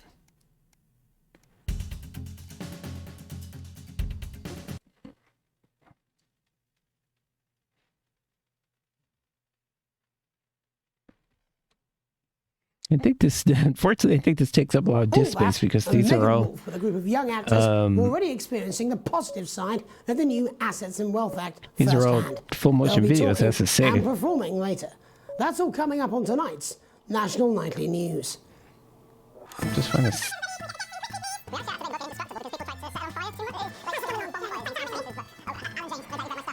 Just behave. You're not the boss of me. I literally am. 10 seconds, everybody.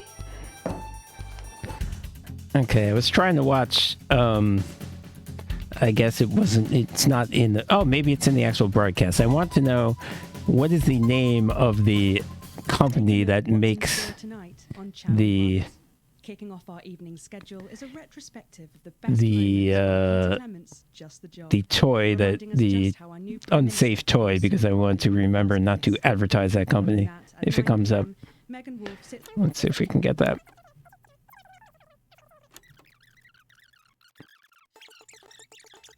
Future might hold. Okay, yeah, here it is. Fist have appointed Sophia Remington. The old Remington's Fist have appointed Remington's Sophia Remington Fist. as their new CEO. The following photo, taken from our archive, gives us a sense of this influential young firebrand who, at the tender age of 23, becomes the youngest female CEO in history. Sophia Remington has always impressed. She was top of her class at university and graduated with the highest honours, immediately being asked back to lecture. The markets have responded favourably to Sophia's appointment, with stocks rising 30 points in light of the announcement. In her first press conference this afternoon, Sophia announced a children's toy named Mr. Snugglehugs. Sophia promises it will be... I don't know how they already know that the toy isn't safe when it just got announced. It sounds like it's not even out yet, but whatever. Okay, so I have to remember Remington's Fist makes the unsafe toy and I should not advertise them. But my main problem here is I just need to do a better job with this show because I already got a pay cut from my starting salary, which presumably was already not that great.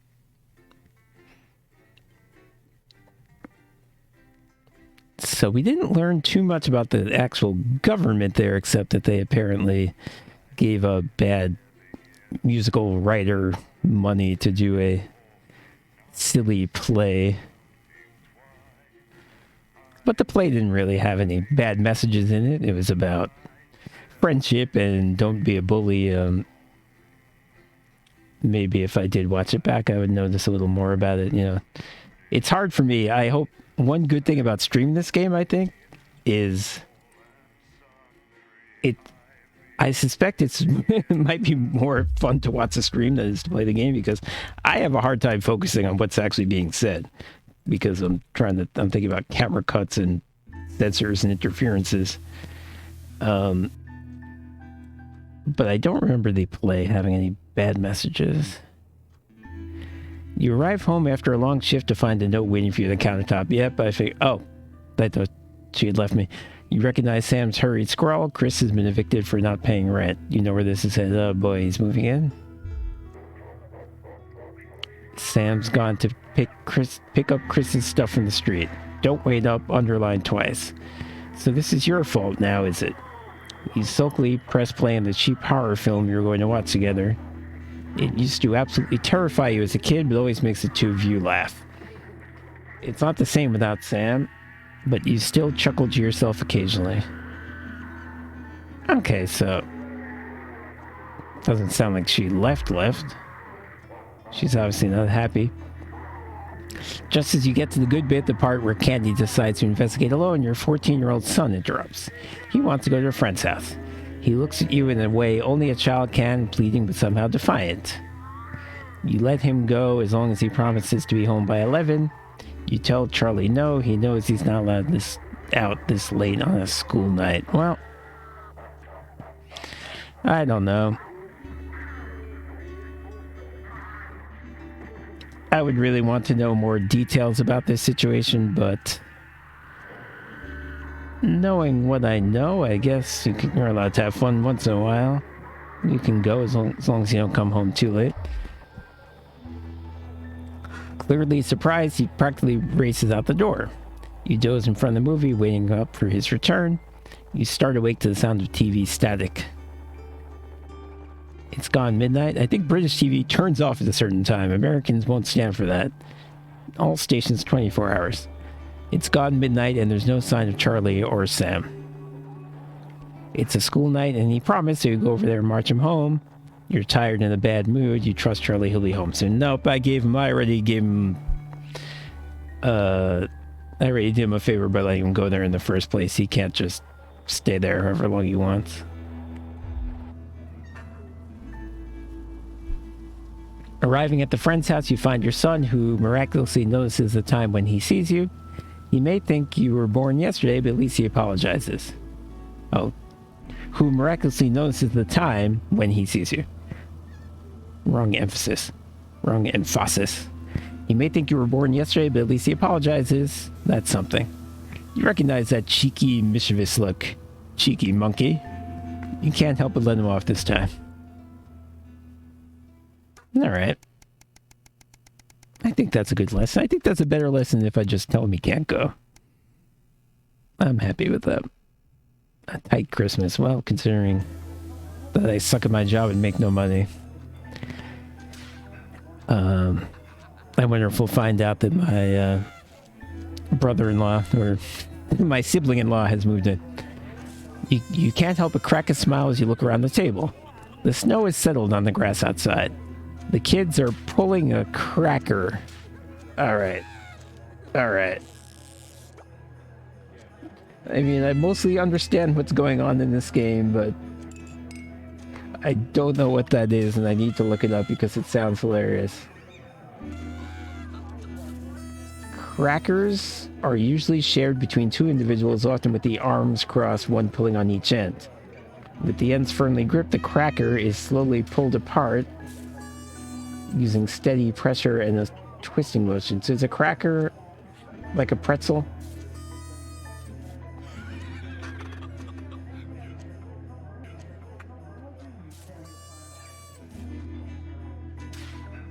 No. Nope, it's just a long tube that you can pull apart with the prize in the center. Okay, while your elderly mother tries to keep her eyes open. You did always have a soft spot for Christmas. You're sitting at the head of the table now, your dad's place. Okay, so my dad has presumably died, but my mother is alive. It's been a tense afternoon. Everyone can feel it. It's the first time you've seen Chris since he refused to part with your passport. Okay, so he didn't move in, but he is here for Christmas. It's a big change for Sam. The two siblings used to be inseparable. Christmas is usually such a nice time of year. Well, I think it behooves Sam to, like, try to, be the go-between and try to negotiate a solution to this problem rather than just being mad at me. The chatter of cutlery is all that can be heard as Chris stares pointedly at you. Are you having a nice Christmas, Grandma? You make a toast, you stay silent. What am I supposed to base this on? Well, let me talk to my mother. That seems like a reasonable thing to do. Your mother stares vacantly at you, confused. She comes back to herself with a start of recognition. Yes, thank you, Alex. It's lovely, she murmurs. Been happening more and more lately. Boy.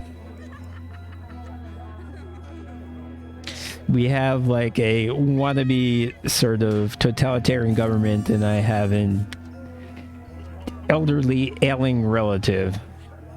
This is not a good combination. Okay, now I'll make a toast. You stand to raise your glass. Merry Christmas, everyone. I'm glad we're all here. There are murmurs of cheers and much clinking of glasses. Chris doesn't move. Yeah, we're all here, no thanks to you. Chris sighs, Sam. Come on now, it's Christmas. Can't we put that behind us? That's right, they did. Well, I could say I wasn't talking to you. I mean, that seems mean. Sam's right, let's try to enjoy ourselves. Yeah, I mean, even though this person is being, in my opinion, inappropriate, I'll be the bigger person. Chris turns away from you, taking some frustration out on a cheap cut of roast chicken. Your daughter, Susie, seizes the opportunity to corner you. You know how you love meat? You chuckle. This sounds familiar. I'm not going to like this, am I, you joke? Susie rolls her eyes. You know, me and my friends are planning on going traveling this year, Susie begins innocently. Well, I was hoping you'd help me with the money.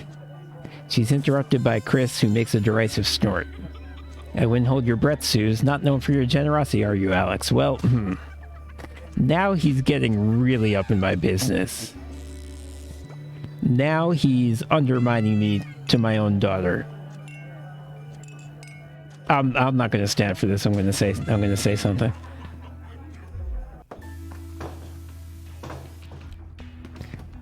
You know what? Let me make this easier for you, Chris spits, heading for the door. Sorry, kids. Sam is standing now, too. Oh, nice, Alex. Real nice, Sam exclaims, following Chris and slamming the door.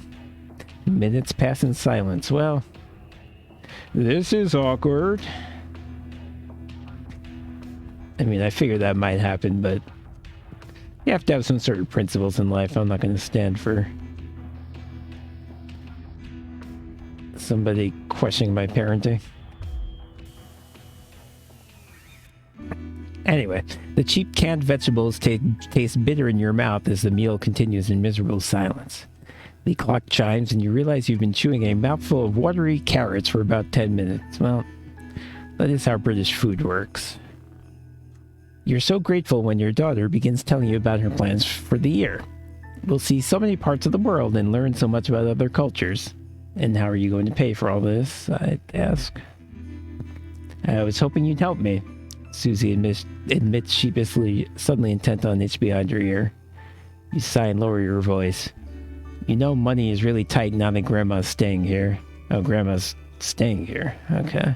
That's new information, I believe. We just don't have that much to spare, Susie.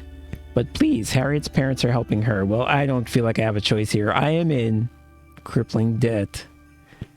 I don't think I can do this. I feel bad. What? This is so unfair, Susie yells, before letting out a frustrated shriek and making a dramatic exit. Well, so everyone's walking out on me one by one. She's acting more like an overgrown toddler than a 19-year-old. You call after her, I'm sorry, sweetie, we just don't have the money right now. Maybe next year when things are more settled. So my entire family has walked down to me at this point, except for my ailing mother and my son, wherever he is. There he is. Charlie excuses himself awkwardly as you start to clear the plates in silence. Have you had a nice birthday, Pat? Your mother chimes in cheerfully. not good. My name is not Pat, and it's Christmas, not a birthday. Merry fucking Christmas indeed. And I get the maybe next year achievement. Obviously, I guess I can promise to give her the money. Now I wonder if I promise to give her the money, does it actually... What would have happened considering I don't think I have the money? You're leafing through the pile of accumulated post. Each new bill pulls on your gut like a lead weight until a flash of blue makes you pause. Recognizing the teal Advance logo on the envelope, you tear it open. So this is the government. Dear Winston resident, thank you for sending us your passwords for approval. We can now confirm their receipt and validation for the new Assets and Wealth Redemption Scheme. Yeah, watch the beginning because this game is hilarious. Hopefully this will make the last month of arguments with Sam worth it. Oh, right! I totally forgot about this. This society is all about redistribution. It's good that I'm in crippling debt, or at least it's not bad. Oh, I wish I had decided... Oh. Now, I didn't realize this. I wish I had decided to give my daughter the money because the government would have financed her vacation, basically. Oh, man. Okay. As such, it is my pleasure. Oh, yes, it very much has a plot. To enclose a check, which we hope you'll see as a symbol not only of our gratitude to you, but of our unwavering commitment to creating a society free of inequality. The throbbing of your fresh, speed-induced paper cut is the only reason you can believe you're awake. A check, and a sizable one at that. Chris was right. Advance really are redistributing wealth. We will continue to strive for the betterment of this nation and its people. Forwards together, Julia Salisbury and Peter Clement. The weight of your financial burdens lessens slightly. It's bliss. So yes, England, although I don't think the game ever says it's England, but it seems safe to assume that it has elected a government that is very redistributionist. Why does the zip on this damn case never close? It's your anniversary. Every year you and Sam go away for the weekend, usually camping. You're not made of money. Okay, so this is probably because in the original personality profile I said I enjoyed romantic trips with my partner. You've been looking forward to it for ages. Finally getting some time alone together where you can forget about the noise of life. No kids, no work, just a bit of romance and some peace and quiet. The zip finally gives up the battle and you drag the bulging suitcase down the stairs. The answering machine is blinking on the hall table. Okay. Good evening, Alex. This is Mr. Bozeman. I'm calling to inform you that you will be required to work this weekend. Your heart sinks. Some information has come to light concerning the rising tension between our nation and foreign powers.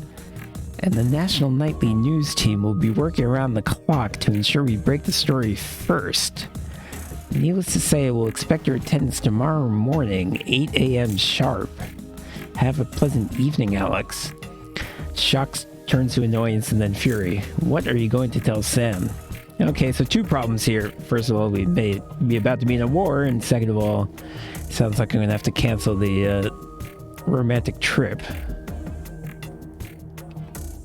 Sam comes downstairs brimming with excitement. Kissing you, they grab the car keys from the dish and start to load your bags into the back. So yeah, I can ignore the message and go on vacation, but I don't think that's a good idea. Well, this sucks, but I do think I have to work.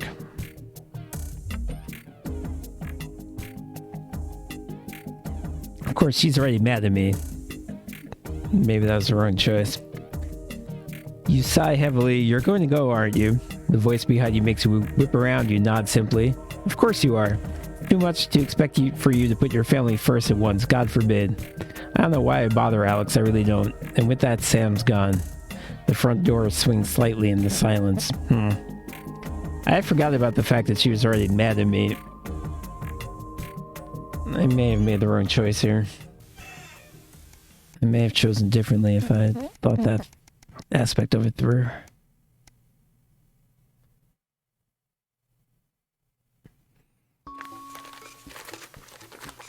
Your son Charlie hovers at your elbow as you read.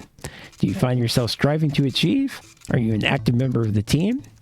Do you like reaping the benefits of cooperation? Join the Advanced Go-Getters today. Forwards together. This doesn't sound like the youth club he told you about. Charlie grabs the flyer from you and thrusts a form into your hand. So I can walk there straight from school and Ben's sister can drop us home after, so you won't have to do anything. Now, I had the opportunity to play the commercial for this group, and I didn't because I didn't want to broadcast government propaganda. But if I had, I would at least know what their sales pitch is. Right now, I know nothing about them, except that my son wants to join them. I mean, I'm sure they're bad. Everything in this game is bad, but I don't have any real reason in-game to refuse this. So I guess I'll do it. Your son is thrilled. It's heartwarming to see him so passionate about becoming an active part of the community. This can only be a good thing. Yeah, right. I guarantee you my son's gonna turn me in for thought crimes.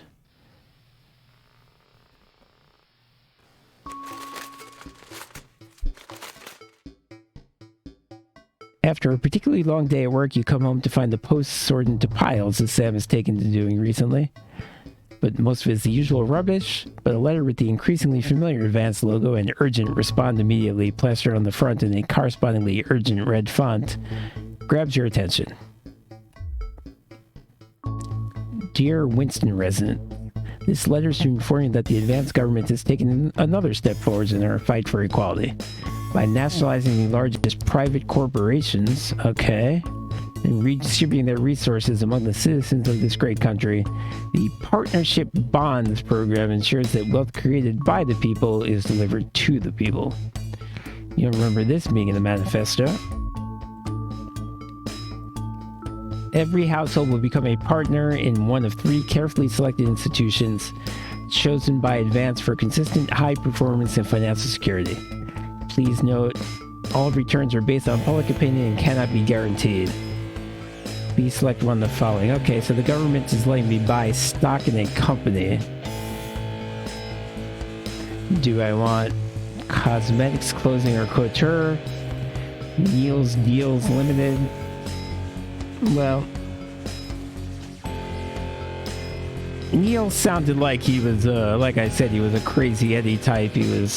I don't feel like there's a ton of money in what Neil does. Cosmetics, clothing, or culture, or Pleasure Corp. From sport to travel, or even just some U-time, you can't say pleasure without leisure. I do feel like if the middle class has more money, if they're really redistributing, both these things would become more popular. They're sort of a little more luxury items, so people probably would buy more clothes and stuff, and they probably would take more vacations and stuff.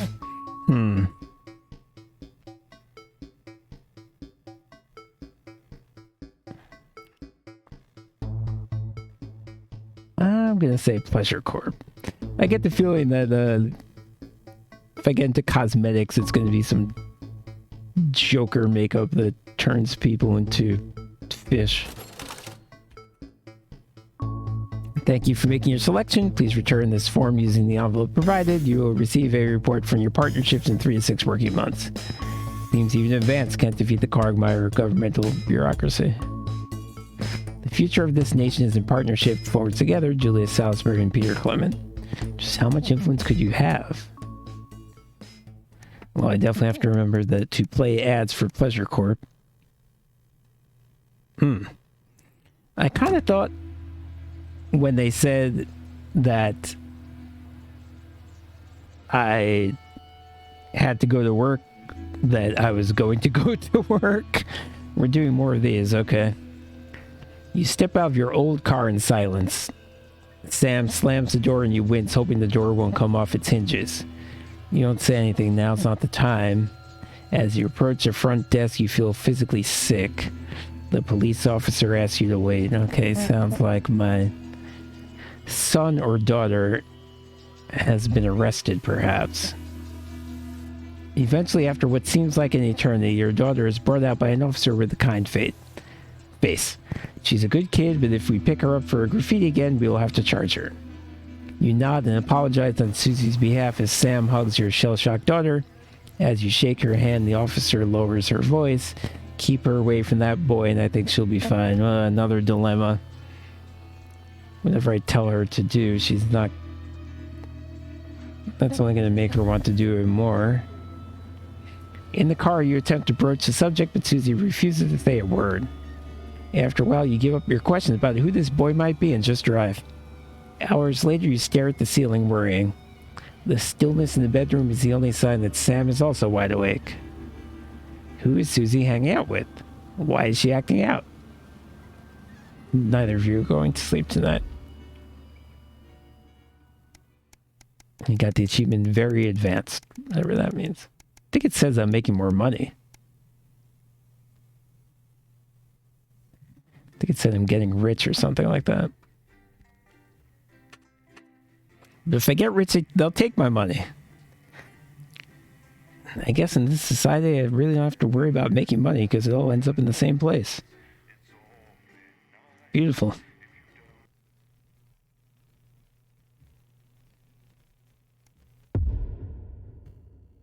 Okay.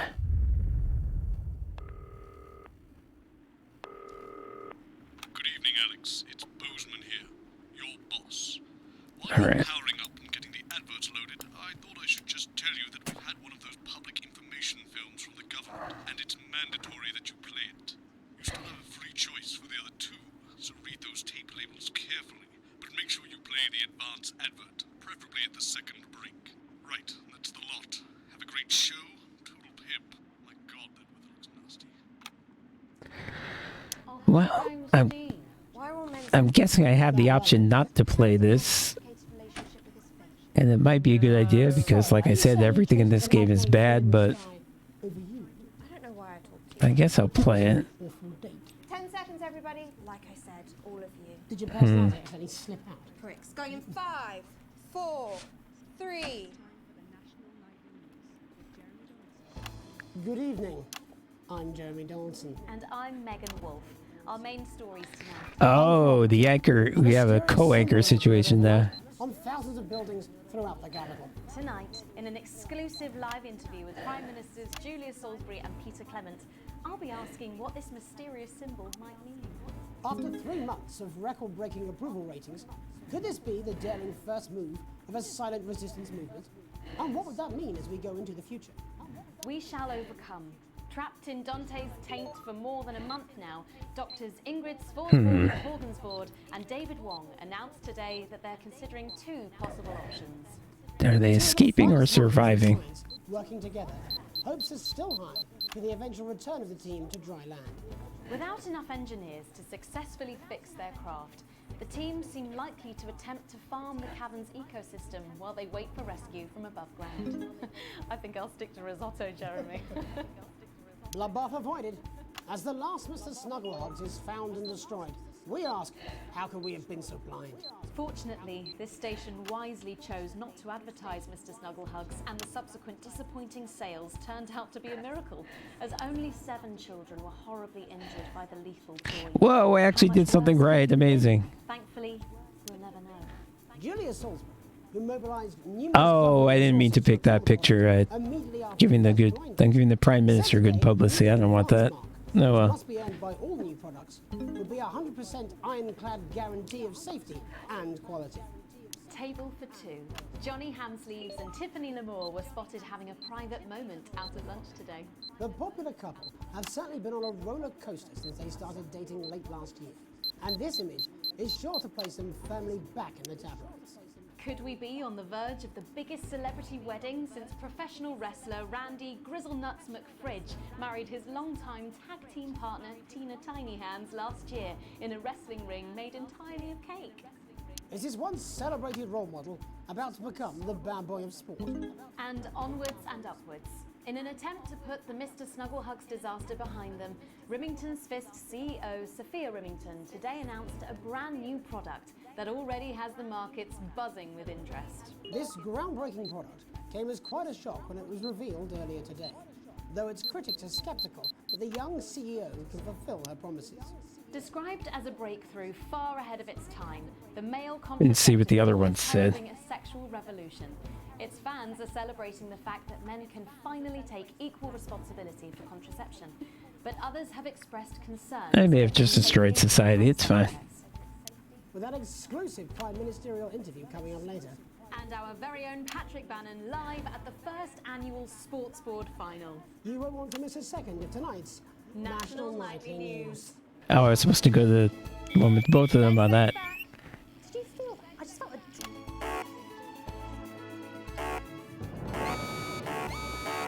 What's happening? Interference? What is this? Oh, oh no, oh no.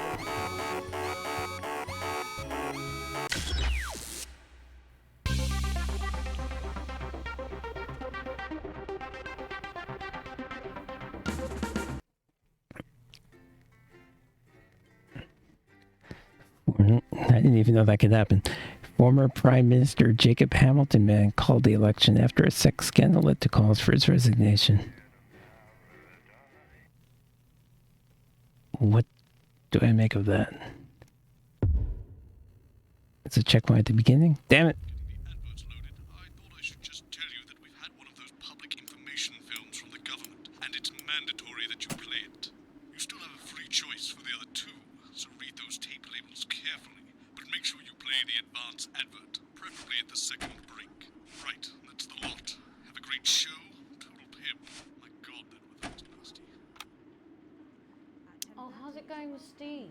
Why are all men such pricks? That well, eh? Apparently he has a complicated relationship with his fate. No. Sorry, are you saying he chose his imaginary friend in the sky over you?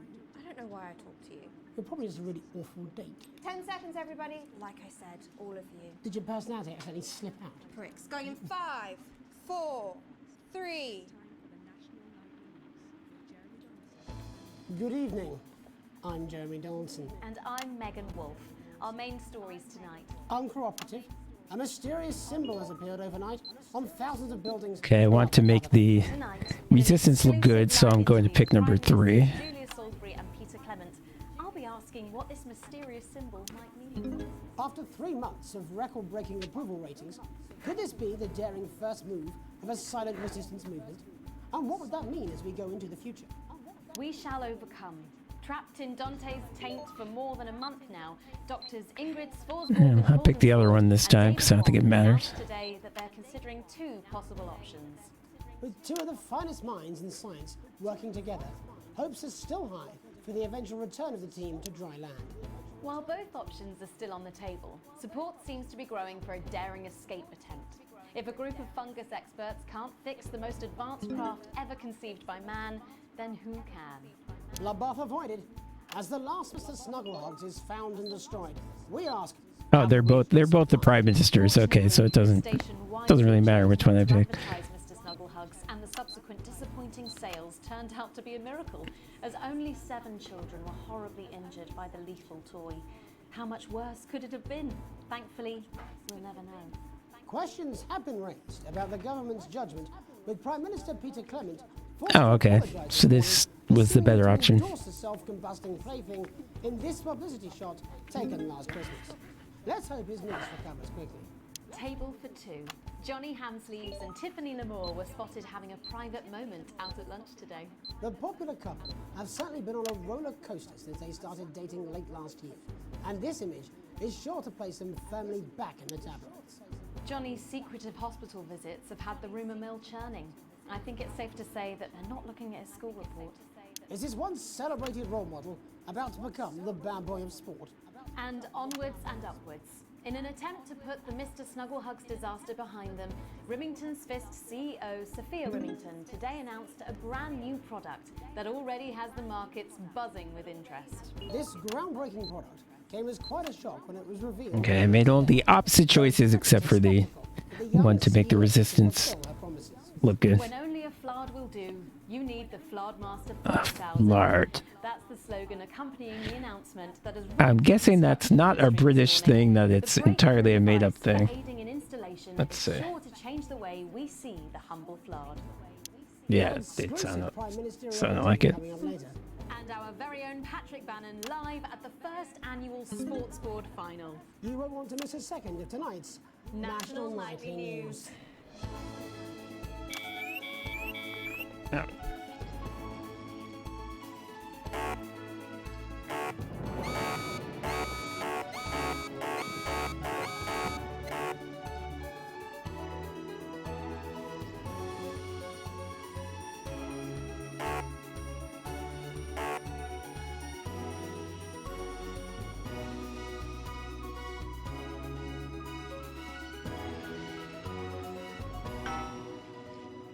But first tonight, while Advance is certainly proving popular with the majority of the country, who've seen their wealth and standards of living increase considerably, for some, the transition has not been as pleasant.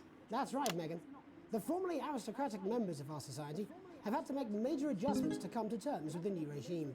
Robin Short is in suburbia investigating rumours that these previously privileged people may be planning some kind of protest. Robin? Thanks, Megan. I'm here in moderate Hatchings to talk to Wentworth and Penelope Somerset Bentley, who were relocated to the house you see behind me after Advance passed the Assets and Wealth Act on their first day in office. Tell me, how are you settling into your new lives? Well, quite frankly, Robin, we're not settling in at all. Our neighbours are whitewatters. Simply untenable. I hope you'll forgive my language, but it's as steaming as a Wednesday hatch basket with too much spatting. Steady now, Penelope. Sorry, Robin, my sister's under a lot of pressure. She had to dress herself this morning and she still hasn't quite recovered, Robin. My goodness, that must have been quite a shock. She really struggles with ribbons, Robin. Well, at least you've been rehoused in a nice big house. Big house? This grubby little gaddis spatch only has one staircase. And Great. Now they're giving me made-up. They're giving me made-up cursors. So what would you say to the people that feel that your family has had it far too easy for far too long, and that these redistributions are both fair and just? I hardly think we've had it easy for fussle's sake. Only one of our swimming pools was even heated. But realistically, what can you do? Well, you've asked the right wordy question, Robin. Thank you, Wentworth. I wasn't the youngest ever editor of the Swinstead Middle School Inquirer for no reason. I think our toilet butler was from Swinstead. Dear George. Oh, I wonder what happened to him. I remember! Daddy tried to shoot him in the buttocks and he ran off into the woods. That's probably my last happy memory, Robin. Tragic, but what can you do? We will rise and rebel. We wage war on our revolting rulers with righteous words and rebellious writings. Our best guess in our quest for redress is to divest our breasts in an undressed bare chest protest. Oh, what's that? Daddy! Daddy, it's Daddy! something! Please don't do that. We can't show this on the news. Right, you buggers! Tilly-ho! Tilly! Get the dog! Tilly's our mummy. She's proper cracked off too. Well, at least you are showing some shame.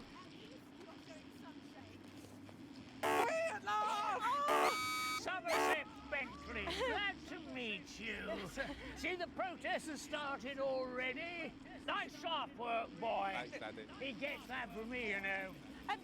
And forgive me, what are you trying to achieve here? We just want to be fudding well heard, that's all. Oh, language, Penelope. We are news, not rules. Sorry, Daddy. We want the world to realise we won't roll over and run away. We will revolt. We will rise again. Yes, we bloody well will. Oh, you're allowed to say bloody, okay. Are you okay? Daddy, how could you? Well, shut up and get your Well, Jeremy, Megan, as this embryonic protest movement takes one in the top legs, it's back here in the studio. I'm Robin Short, struggling surreptitiously in moderate hatchings. Thanks, Robin. Well, that's certainly a story we want to be keeping an eye on, eh, Megan? Speak for yourself there, Jeremy, but I've seen enough shaft work to last me a lifetime. I'm sure you have. But can a naked protest movement ever really catch on? It doesn't seem like the way we do things in this country. But as I'm sure you're aware, Jeremy, this country is becoming a very different place. Yes, but seriously, who's going to run around naked in our weather? Well, hopefully not you, Jeremy. Yes, well, there wouldn't be enough canvas for the slogans. When we come back, our very own Patrick Bannon will be live from the Sports Board Finals. Stick around, you won't want to miss it. We'll be back after these messages. 1 minute back. Oh, no. I'm busting. Oh.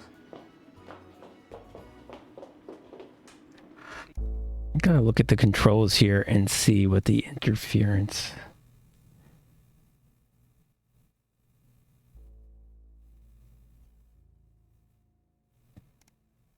One, two, three, four. Sound mix left, up, right, down. What does that mean? Maybe that's it. Left, up, right. Those are annoying keys, though. Jesus. I can't make adverts A, B, and C because A is part of WASD. Okay, Z, X, and C. I can remember that. That's pretty... Oh, interference adjust. Left, I mean, I knew that. Okay, what if I made these like...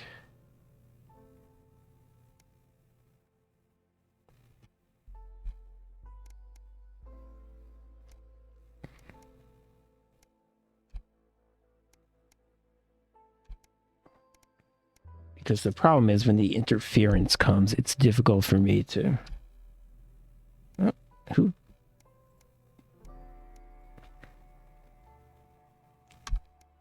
It's difficult for me to do it with the mouse. So if I can do it with the keyboard, that's going to be good because every time that interference ruins every broadcast I do, basically. It's a humongous problem.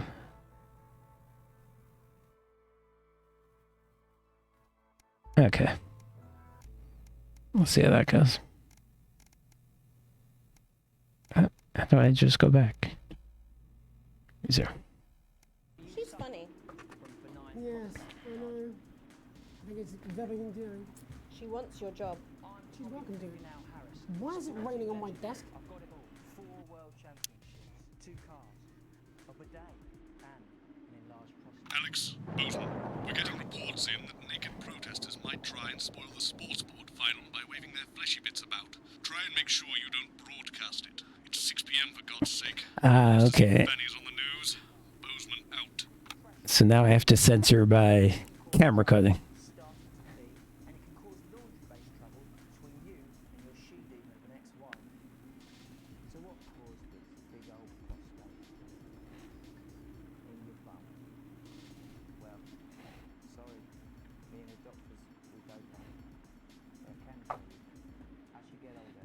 Your body changes, and that's okay. If you're worried about That's what it says. Yes, I understand that, but I always say welcome back. I think we should just keep it as it is. Well, of course you do. I've got one hack line. What's that supposed to mean? I didn't write it, Jeremy. That's all right, fine. Jenny, there's something wrong with the auto cue. 10 seconds. Oh, I just felt a drip again. Have they not fixed this? Want to see us fry? It's good for the ratings. 5, 4, 3. Welcome back to the National Nightly News. I'm Megan Wolf. Coming up later, we'll be speaking to the Prime Ministers about their exciting new healthcare facilities, transition centres. Nice to see they care. You're absolutely right, Jeremy. But first, we're going now to our own Patrick Well, that's Bannon, who's reporting live from transition centers. Sounds like a very disturbing name for a health center. Patrick? That's right, Megan. You joined me live here for the final of the first annual Sports Board Championship. It's been a hotly contested competition so far. Okay, so they said I have to cut away. All season. First up, we have Ellie Striker. She's I see nude protesters. Oh, this is. And a 12-month driving ban. Striker's known for her signature Oh, this is not. Wanky Hamster. And facing her tonight, hoping to prove himself with a career record of 12 outs, 14 finishes and a divorce pending, it's Mr. Wingspan himself, Tommy the Fingernail Harris. Just waiting on the ref now. The slapping ceremony is taking part. Still going on. And, Striker go first. Striker, of course, first to start as she won the trivia round earlier on by some margin. Harris, perhaps the brawn and not the brain. Stupid. Eddie Striker. Eddie Striker. Nice start there from Striker. She's determined not to let the nerves show. Not after last time. On to Mr. Harris now. Tommy. On to Mr. Harris now. Tommy. Using his arm to pick up the ball. Using his arm to pick up the ball. Not a bad shot there from Harris. Back to Striker for shots number 3. All right. She's gone to sort of throwing it under her legs. Not bad if you ask me. Don't know why you complain. To Harris. Bit of business with the ref, but it got sorted out. Back to Harris now. A ball in the hand is worth 2 in the bush. Football. Move back. I'd say that's fair, but what do I know? Oh no, and Harris is not going to be happy with that. So really not a good start there for Tommy Harris in round 1. We can only hope that round 2 treats him a bit better. But first, of course, after the argument with the ref section, it's time to change ends. Now we have the ceremonial changing of the ends.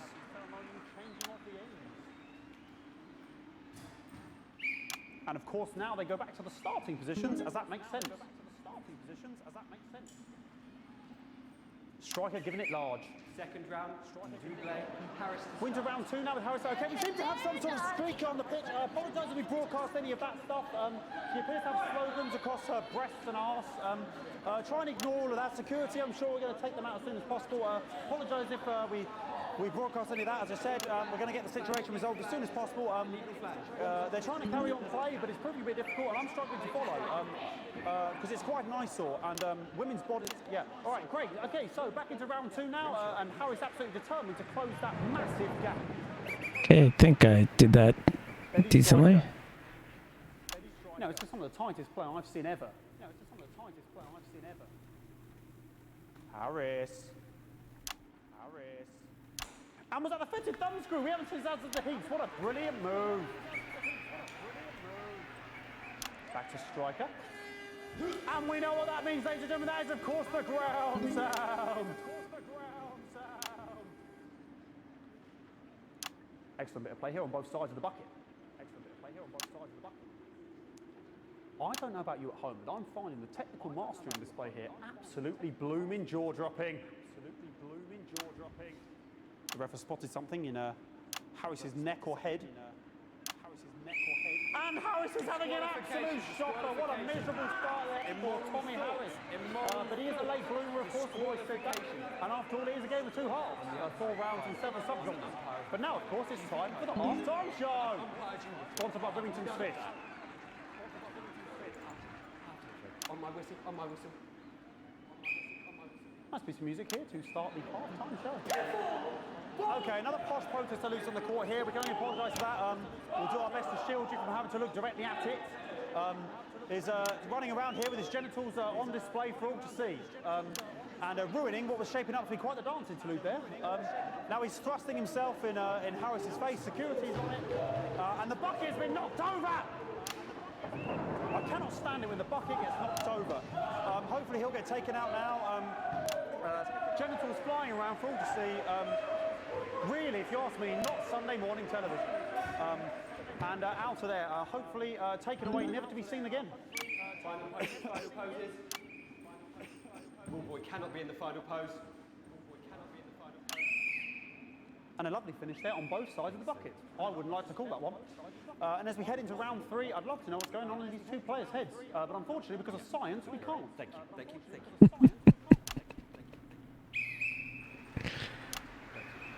Not bad. So that ball boy's giving me the eye all day. I don't know what's going on there. Striker there, not a great start. She looks a bit flustered, I think, after all that swinging around. Back to Harris here. God, what I wouldn't give to be that ball. Am I right, ladies? me that ball. I'm all right, ladies. Tommy Harris. Tommy Harris. And it dribbled down his arm, which is actually a really good move, because of course if it dribbles down his arm and goes on the floor, it's not going in the bucket. Back to striker. Back to striker. And striker's gone for the animal bonus there, but of course perhaps... And yes, Harris has counted with a tiny bell. That is wonderful play. Of course we've seen that before. Look at her face. She is absolutely gutted. What a mud. That could have been the clincher. What a massive shame. Harris receives possession now. Harris to serve now. Harris, of course, undefeated by Kestrel in his last 4 battles. So, here we go. Tommy Harris. Tommy Harris. That's all right. That's all right. Not bad there. He threw it quite far away from him, which is quite a good idea. Very clever there. Perhaps a little contact. Caution from the referee, who's being, if you ask me, a little bit harsh. Ellie Striker. Ellie Striker. And she's let the nerves get to her. What the hell was that? You hate to see it, don't you? You cannot believe it. Okay, so the point of this game is to not get the ball in the bucket. I don't know what I can be doing about this. I mean, they're sort of breasts and genitals full to see. I mean, there's only so much I can do. They're sort of everywhere, aren't they? All right, I'll try and carry on. The players are trying to carry on, but of course it's difficult because these protesters, hopefully we can get them taken off soon so we can carry on with the match. Nonsense is going on here. Yes. We want our money. Yes, very good. Take them away. Bloody wasters. Absolute wasters.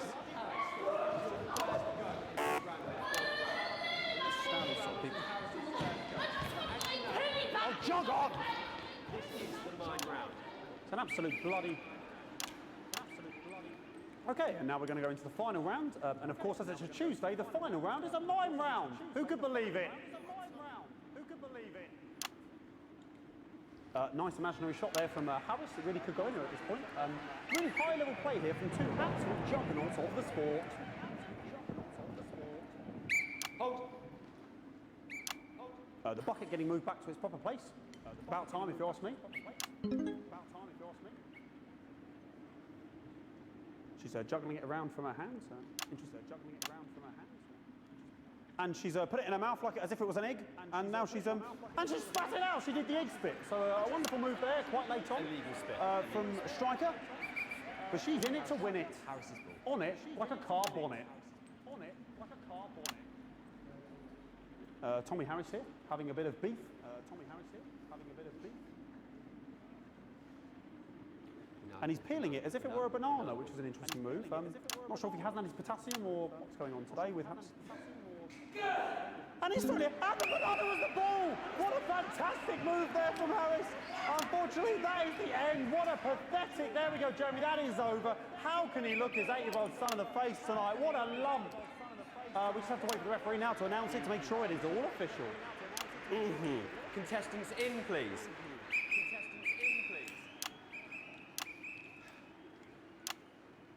And the winner of the first annual Sports Board Championship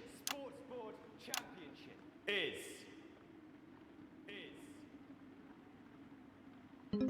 everyone! Okay, the ref has agreed once again a win for everyone, including me as my 15th win in the Sports Board Championship. I'm going to be celebrating tonight with my wife and children. Another wonderful victory for me. Here come the on-site security to collect their medals, their 6th and 7th respectively. And thanks again for watching the Sports Board Championships. What more is there to say? I'm Patrick Bannon. Looking forward to celebrating tonight. And all is left to say, Jeremy. Okay. Can I not go back to studio? I can. What the hell was that electrical thing? I didn't know you were a fan. Yeah, I can wrench a doubler with the best of them, I'll have you know. I certainly wouldn't bet against you. When we come back, I'll be talking live with Prime Ministers Julia Salisbury and Peter Clement, who apparently have a big announcement you wouldn't want to miss. That's coming up after these messages. 1 minute back. Fucking microphone shocked me. What? Fucking microphone just shocked me. Where's that sound guy? Everything okay? Oh, the mics are just trying to kill us now. Okay, so yes, this is what I suspected. This This is the advertisement for the government transition centers for elderly people, and you can see where this is going.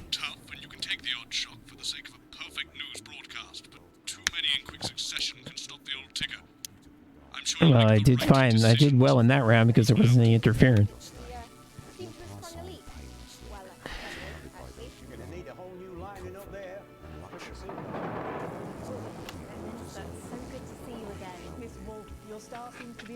So I guess I can't press the ones that are... I think I'm going to have to move off ones that have electricity going through them. Am I here? Here with Mr. Kelly on your left. Right you are, Pet. Carried out efficiently and compassionately. You'll see. 10 seconds, everybody. No, mine's fine. You had a little accident. Your head, sir. 5, 4, 3. Welcome back. I am delighted to be joined by Prime Ministers Julia Salisbury and Prime Ministers Julia Salisbury and Nightly News Prime Minister. Welcome to the National It's just Julia and Peter. We don't believe much in Julia and titles. Peter. Whoop. We're delighted to be here. That was a terrible mistake. Firstly, that's been springing up across the capital. Should we be worried across the capital? No, you definitely shouldn't be worried. Well, not unless you've got a fatal paint allergy. Not unless you've got a fatal paint yes, allergy. it does seem there are still some people we haven't been able to help. There are still some people we haven't been able to help. You know, People who yet to benefit from the many advantages of the new future. and you know, Megan, as my old mum used to say, there are some pissants who just don't know how to be. We're working hard to reach these people. Find out what they're angry about and how we can help. Find out what they're angry about. The door to my government is always the door to my government. But we didn't come here to talk about what may yet turn out to be some alternative arts project. Which we no doubt will have fun. When we want to talk to the nation about something far more exciting. Yes, your office briefed us that you have an announcement to make. That they were being that you have an announcement to make. Let me ask you a question, then. Let me ask It's you a not question. usually how it works. What scares you? I mean, really scares you. I mean, really scares you. It's death. It's talking about death. We're all afraid of our deaths. It's part of being human. Sorry, are you saying that advanced cured death? But while we may not have cured death, we hope we found a way to make it. Oh, I think it's okay if I'm on that camera as long as I don't go to that camera that has the electric shock running through it, which makes more sense. When I was 13, my mum came and got me from school. He was to go to the hospital. From school. My granddad, he collapsed that morning. So we'd all to say our goodbyes. I went in to see him. We were all frail and pale. I was scared because I'd only seen him the week before, and he'd been fit as fiddle. And he said to me, Peter, it's the right time. I don't ever want to be a burden to the people. The last time you saw him. Nope. 3 days later, we were back home. Nope.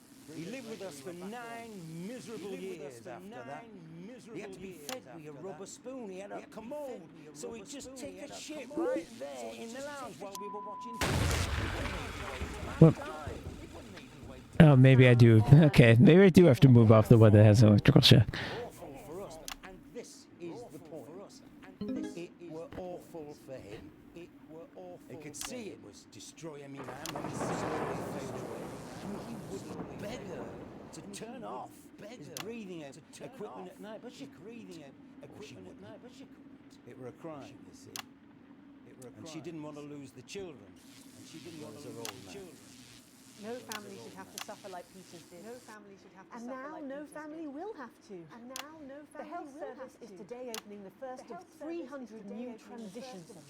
The transition centres will handle everything for your last days. The legal, financial, medical and emotional costs are all catered for and paid for by the government. So even the poorest citizen gets to pass on with dignity when they choose.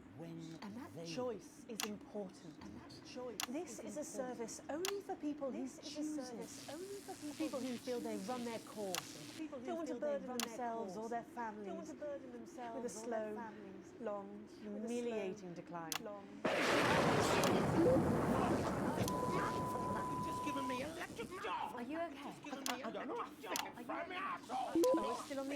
better. No, yes, sorry, my apologies. Oh, Are you not worried that this new system might be open to abuse? In what way? Sorry, I've got a sap to get. Can I get a little bit of help here? That the older generation might feel somewhat... That one was massive. Right, no. Sorry, that the older generation might feel somewhat Coerced into spending their final days eating gourmet food and drinking fine wine and luxury spas and gardens. Look, I am perfectly capable of... Prime Minister, please watch your language.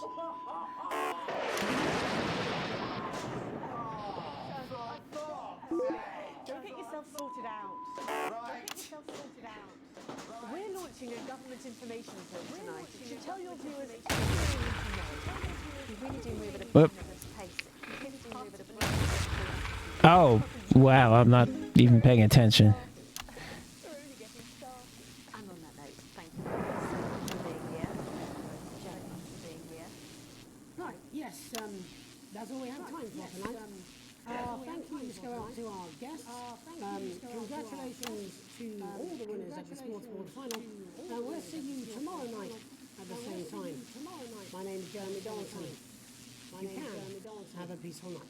You can have a peaceful night. And we're out. Good job, everybody. So they just...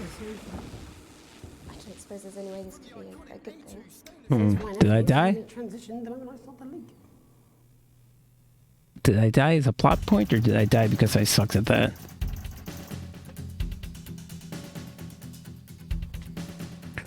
I gotta do better here. See, every new broadcast, there's a different game mechanic, so, you know. There's never a situation where you're like, oh, I just have to master everything I already learned, because there's always something new. In this case, I didn't even really fuck with the broadcast. I may have missed a... Oh, I didn't miss a censor.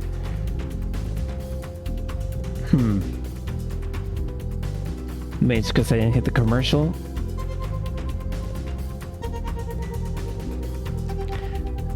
Yeah, I don't know exactly what I didn't like about that third segment. Was it the cuts? I feel like it had to do with the interference. I'm not sure. Okay. Doesn't say anything about a raise or a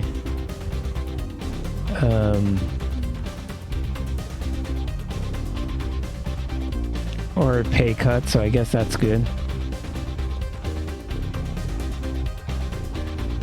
I think this means Advance got more powerful, the Resistance got more powerful, and my employer likes me. So this actually probably was the best that I, besides the tutorial, this is probably the best I've done, because I did very well in the sports broadcast.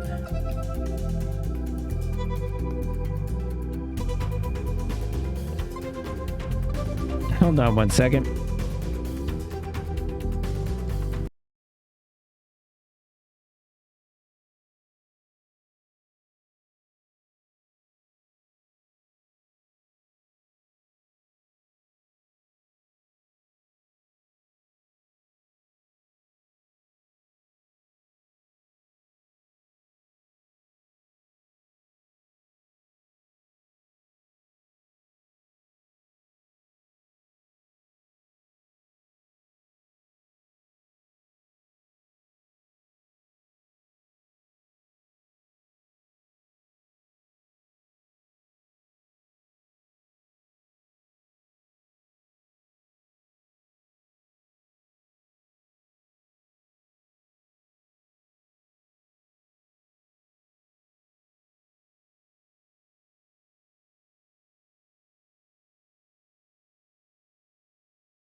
Shawty had them apple-bottom jeans and the boots with the fur.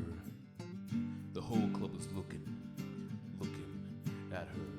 And all of a sudden, she hit the floor. Next thing you know, Shawty got low. And she said,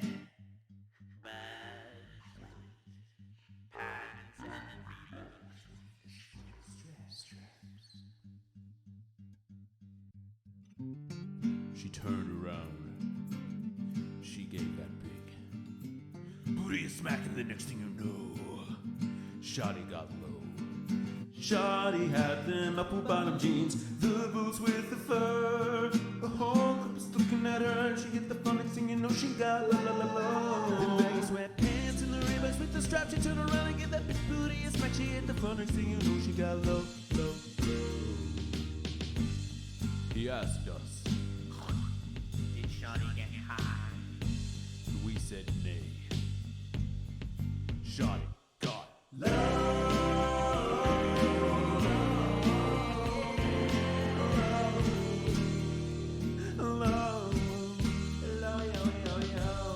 And the peculiar thing is this, my friends, the song no longer sounds anything like apple-bottom jeans, because the song is now tribute.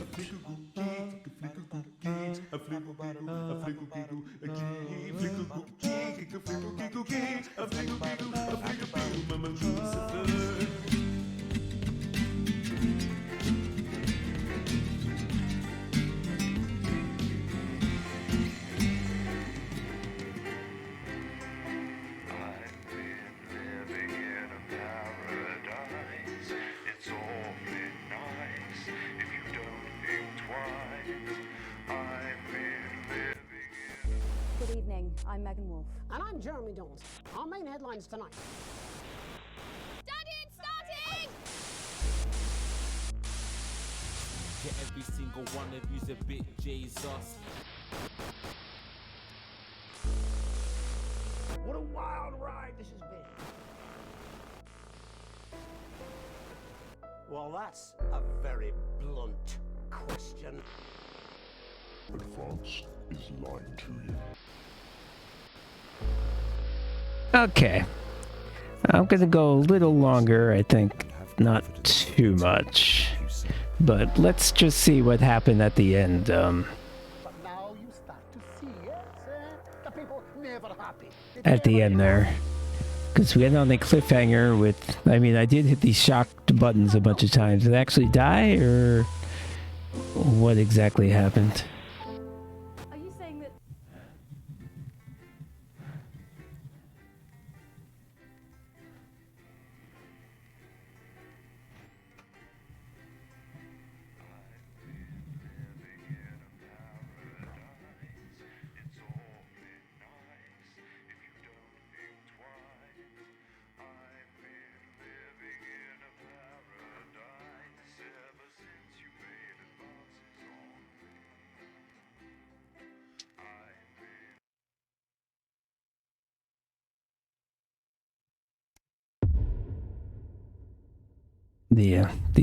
The sports ball was pretty funny. I think not as funny as the musical. That's been the highlight. Alex, oh thank God you're alive. It's Jenny, the floor manager. Are you okay? Alex, you need to Okay, so I think that was a... Wozzy isn't working. Oh, here we go. That's all we've been putting out since you went down. You have to fix it now. Look left, Alex, out the window. See, they're all over it, little bastards. You're going to need a full charge to clear that many off. Hold down the big button until it's fully charged, then release it to zap the little fuckers. The big button. This thing?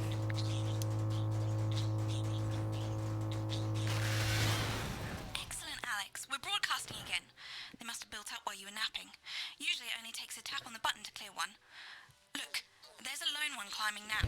Zap it off before it starts to mess up the signal again. Great. That seems to be the last of them. For now. Right. We're about Okay, so now I don't think they're gonna make it so easy. Snuggle wax, snuggle button, fan switch. I don't think it's any of that. Yes, obviously they're not going to make it so easy that you have a mouse button that you can just hit. I believe I am going to have to turn to the left Get the adverts loaded up. I've got to deal with my pet idiot. And Alex, and hit that button. ears open. You'll hear them climbing up the tower. Don't let them build up. Internal use only. Well, I guess I shouldn't do that one. This has no credibility, Jenny. No professionalism. It's not a mess. Everything is where it should be. It's ramshackle and characterful, and I expect you to know the difference. Of course Megan's place looked lovely, but I can't see it, can I? Thanks. So yeah, I think we're at the point now where the lockdown began to Rather than endure another romantic comedy. affect the production of the game, and they made episodes about the lockdown. So Jenny says your hair looks stupid. Yes, we'll go back to those good old days that we missed so much. Yes, I know, I can hear her. Shall I count us in? Make it so. Okay, 10 seconds. Break a leg, everyone. Preferably a furry one. 5, 4, 3. Good evening, I'm Jeremy Donaldson. And I'm Megan Wolf. Our main stories tonight. Snugglepups? It's been almost 5 weeks since all the Mrs. Snugglehug's toys woke up simultaneously. That wasn't expecting a curse word in the intro. We have so short-sightedly destroyed. And now, as this photograph suggests, That one- they may be changing tactics. Built to surprisingly traditional I wonder if stereotypes, the Mrs. he's getting a little arming themselves with a variety of household implements. devil may care, considering that they Taped up good and tight. demoted him to co-anchor. Frightening new development means that even those previously thought to be relatively safe, like the young and fit, must take care to watch their backs and keep their ears open for the soft steps of sinister feet. Going stir crazy, with no signs of Mrs. Snugglehug's batteries running out, and the government lockdown now in its 31st day, domestic relationships across the country are taking some unexpected turns. Dramatic reports are beginning to emerge of uncharacteristically bold behaviour in homes across the country. And we're not talking about the model planes that occupy so much time in the Donaldson household. With dating options limited, many house sharers, in particular students, are finding solace in co-tenants they'd previously rejected as unfuckable, indulging in an activity that has been... Alex, they're on the tower. Transformation. Popular cemetery Johnny Hamslips, who has recently been suffering with his health, sent us this photo today, presumably in a pathetic attempt to stay relevant at a time of global crisis. Since receiving his test results, things in Johnny's life have taken a surprising turn. He's certainly using the lockdown to reinvent himself. Johnny says that since dedicating himself to the Dark Lord, he's confident he can overcome his recently diagnosed terminal illness. Satan's got my gorgeous back, said Johnny, and I've got his scaly one. The shape of things to come? In their own version of a lockdown for more than 45 years now, the descendants of Doctors David Wong and Ingrid Svorsborgen Horgensvoord and their unfortunate team today managed to get a personal statement to the surface using flagellized imaging equipment. Many of the Svorsborgen Horgensbrood, as they've come to be known, have certainly captured the public imagination, with a recent vote naming Helvetica Svorsborgen Wongensvoord the most likely to survive a massive electric shock. Greetings from Dante's Tate, or as we say down here in the family, many mushrooms to you. I don't know what a Mrs. Pluckless Pug is, but they sound like they're causing you guys real problems. We've been trapped down here for 8,961 days now, and all I can say is I sure am glad Mum and Dad chose not to get on that escape craft. They grew me and the rest of the family. We've been getting on. I keep hitting the censor button when these people show up, which is costing me. It turns out, at push, you can eat flards, if you can handle the stomach cramps and the amnesia. Greetings from Dante's Tate, or as we say down here in the family, many mushrooms to you. It's hard to believe they've been down there so long now. But as everyone knows, time moves differently underwater, Jeremy. That's why goldfish are so stupid. That's right. And as anyone will tell you, the deeper the bowl, the thicker the goldfish. There's no denying the logic of that. Class war, a worrying turn today for the formerly rich as ever more punishing measures are announced, Alex. With the country becoming ever more hostile... What is the thing on the left? I can't tell. Eat? Must be very grateful to the people who help them right now. This program has received reports of rich relatives on the run actually being filled with helium and released into the stratosphere. If those rich bastards think they're above the rest of us, why not give them a hand in getting there, Jeremy? And Advance speaks out, with the snuggle struggle proving a test to governments around the world. Advance HQ released a curious statement this afternoon. In the accompanying release, they asked us to stress that they have been listening and that this should be taken as a response to how the people really feel. We've certainly done our bit on this show to contribute to the political climate. But let's not forget, how we behave in our home lives is what really matters. Let's hope it's not just me who filled out that questionnaire, Jeremy, or we're all in trouble. Let's play that statement. Good evening. One of the many new jobs I have in this current crisis is to liaise on a daily basis with the Department of Perambulation, and they have made me aware of these. Now, these Hey, Boots, how's it going? requests from citizens for permission to go outside. Now, I would like to share a few of these with you tonight under the loose heading of what the fuck is wrong with you people? How difficult is this to grasp?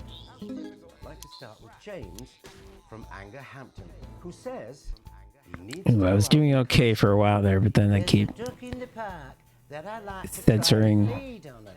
instead of hitting this button. I call him Mr. Quackington, and I think we're really Go away. starting to bond. No, James, they make their hives in parks. And then Katie, from Self-Righteous-on-Sea, wants to go out so she can deliver homemade meals to the elderly. No, Katie, stay at home. Your casserole's dire, and Shirley can get by with tins of creamed rice from the 1950s. And you, Lewis, from Hamble Bamblebury. It's great. It's so funny. You heard in the alley last night behind your house are best left to the police. Now, I want to make this as clear as I can. Think first. Stop sending me stupid, sodding requests and stay inside. Sodding isn't a curse word. Pretend it's not happening until we tell you it's all over. Thank you. Sodding isn't a curse word and bloody isn't a curse word. Later tonight, Jeremy will be catching up with brave roving reporter Patrick Bannon, while I check in with two friends of the programme who find themselves stranded at opposite ends of the country. And then, in part 3, there's going to be a quiz. Presumably because there's nothing more important going on that you might like to report on if you were, say, a news programme. And in a moment, we'll both be asking Sophia Rimington how such a trusted brand can have made such a terrible manufacturing mistake. With what it describes here as help from So yeah, yes, okay, obviously, Oh, I like her. Don't, why do you do that? That's all coming. Jeremy is becoming very disillusioned.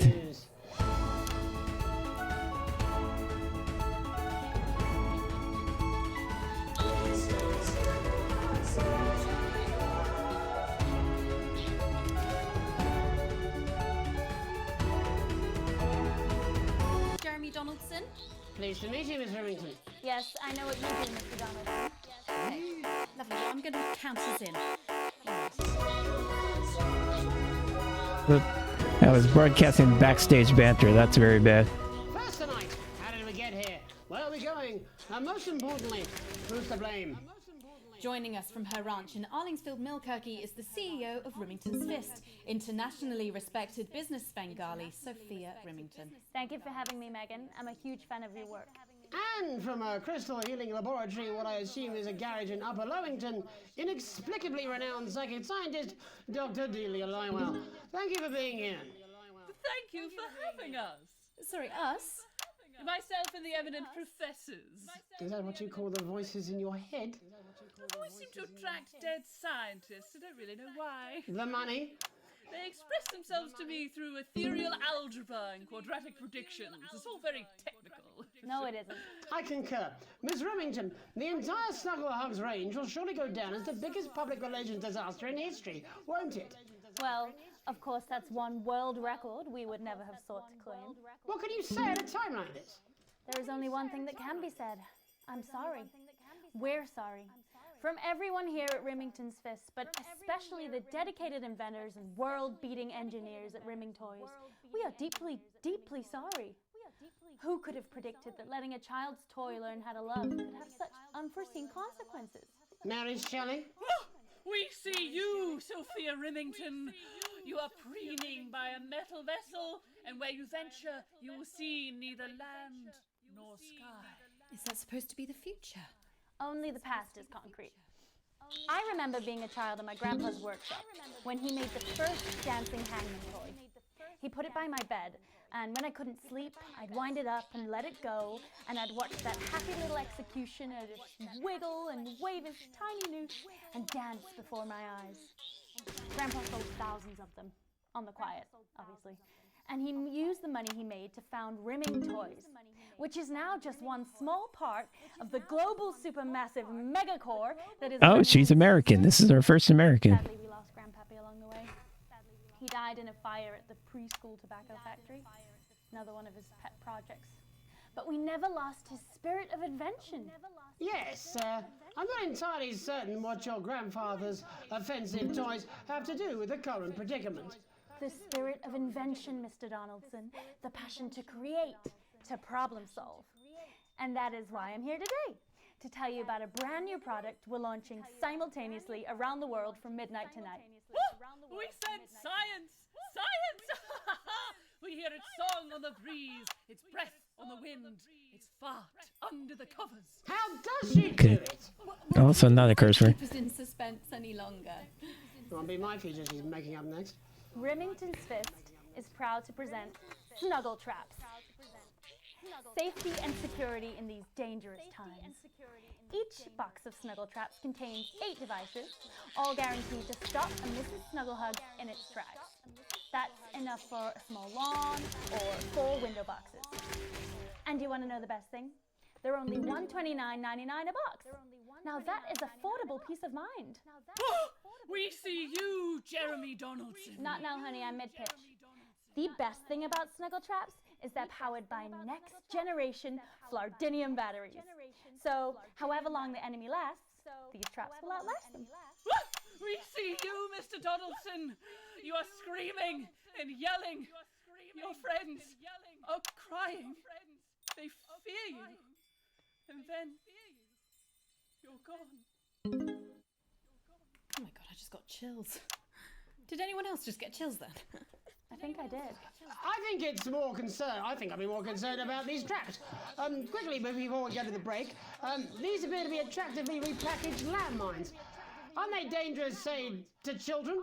Oh, hell yeah. These are not toys, but they're explosive fun. Sophia Remington, Adelia Lywell, thank you for joining us.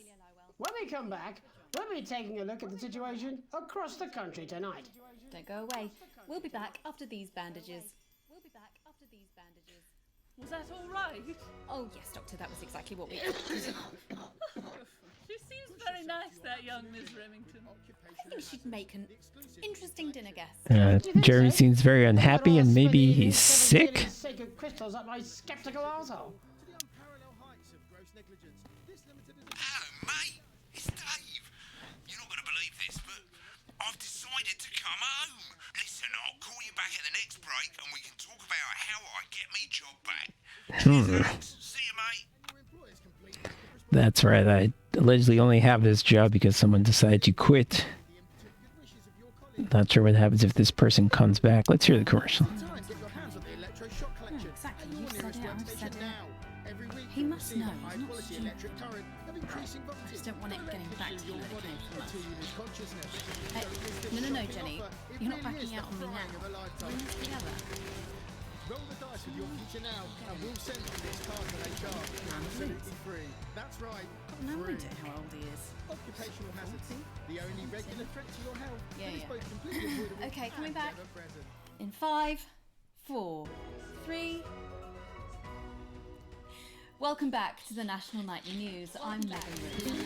Now it's time to take a trip around the country to hear how the lockdown might impact the nation from some friendly faces. Joining me are respected academic Katie Brightman and author of Alan James's Kites, Alan James. Thank you for joining me. It's a pleasure. Thanks for having me, Megan. Thanks, Megan. It really is a pleasure, Katie. I enjoyed our little heated encounter. I wish I could say the same. So first off, Katie, how are you coping? I'm holding up okay. The lockdown directive was so sudden that, like many people, I haven't been able to get home. Oh no, what happened? I was staying at a hotel after an international policy convention, and we had a particularly heavy night out. You know what economists are like. Notoriously hate splitting the bill. And I overslept, and as you can imagine, I've been here ever since. But there are certainly people much worse off than me. Exactly. My tour has been cancelled indefinitely, and I've had to refund every single ticket, even the cheap seats. Oh, Alan, I'm so sorry to hear that. Yeah. People are being quite rude about it. They don't seem to realise I've already spent it filling the beach house with beef. The crisis claims yet another victim. So, this is just a reminder that my book, Alan James's Reich, is now available in paperback. Unbelievable. What was that? You. You're unbelievable. You. So, Katie, how do you think this might affect the economy? Should we be worried? Very, Megan. Not to sound dramatic, but this could be catastrophic. Unemployment has skyrocketed, and frankly, it will be a miracle if a lot of businesses can survive this. There you go, scaremongering again, spreading this latest liberal hoax. That's what they want. They want us quiet. They want us compliant. And they want us inside. A hoax? How on earth can you say that, Alan? Well, I haven't actually seen one of these supposed toys. Have you? Well, no, but... Did you know 3,000 people die every year from regular toys? That's a lot of people. And this is no different. You're just as likely to be hunted down by a yo-yo or a tennis racket. He makes an excellent and persuasive point, Katie. Don't listen to her, Katie. The press are the enemy of truth. She's agreeing with you, Alan, you absolute shit. Well, then I must be wrong. Alan, are you now recanting your statement that these toys aren't dangerous? People are saying they're just like normal toys, and that simply isn't true. Corrupt media lies. And Katie, how do you respond to Alan's claims that Mrs. Snugglehugs might be dangerous after all? I suppose I guess I'm agreeing with him. Thank you, Katie. I appreciate your support. A lot of folks are saying this Mrs. Snugglehug situation will all blow over, but it won't. Yes, right, exactly. We need decisive action from the government. We need huge financial support to protect our workers and our businesses. We need to support the vulnerable, and we need to repent. Exactly right, Katie. We brought it on ourselves with all our liberal indulgences like art, cake, and healthcare. We need to act now and begin sacrificing our firstborn, or to push a beloved family pet. Absolutely, Alan. If we can all successfully come together as a community and perform the ritual, hopefully we will... Where is this going? Katie, could it be any What the worse? fuck? Luckily, over the past few years under Advance, they've invested heavily into health, so the system can actually bear the strain. Is it lucky that the Llama Lords have unleashed a horde of man-made monsters on its own people to conceal the enemy within? Will you just stop for 5 fucking seconds? The Global Alliance of Fish People are amassing an army amassing an army to kidnap us.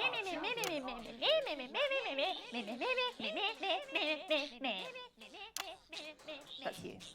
That's what you sound like. That's you. That's what you sound like.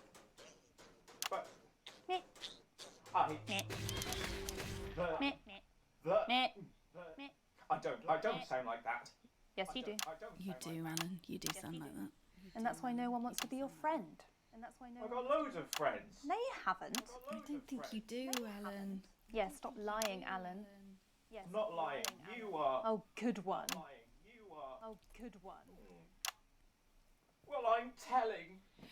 Alan James, Alan, you know... Katie Brightman, thank you for joining me. Some real food for thought there. They live from two of together. the territory's That's leading the minds. joke. The territory's leading minds. Any moment now, I'll be heading over to Jeremy, who is going to be bringing us an up-to-the-minute report of the status of the nation. Over to you, Jeremy. Thank you for what I'm sure was a reasonable debate which really contributed to the national conversation. Next, out on the streets, someone who's always doing exactly that. It's Patrick Brannan. Are you there, Patrick? Hello, Jeremy. Yes, hello, I'm here. I'm here live. Apologies for the quality of the broadcast today. Couldn't find any cameramen or women brave enough to come and join me, so I'm out here on my own. Right, and can you tell us what it's like out there? Yep, I can. It's as you can see behind me, the streets are currently completely deserted. So my question, Jeremy, is just how long? I mean, could there be danger lurking just around the corner, waiting to end the fledgling career of this young, promising journalist before his full potential is even realised? Will he die? Underappreciated by management, and frankly, if you ask me, very, very much underpaid. I don't think there's any danger of that, Patrick. What's that on your jacket there? Oh, that's actually a sponge. What I've done here is made a snuggle-proof jacket, Jeremy. The network didn't bother sending me any PPE. So in case this wasn't clear, the equivalent to the pandemic in this world is a bunch of killer toys going around killing people. An anchor position starting whenever they Mr. Snuggle From your point of view, Patrick. Buddy or something. Oh, streets.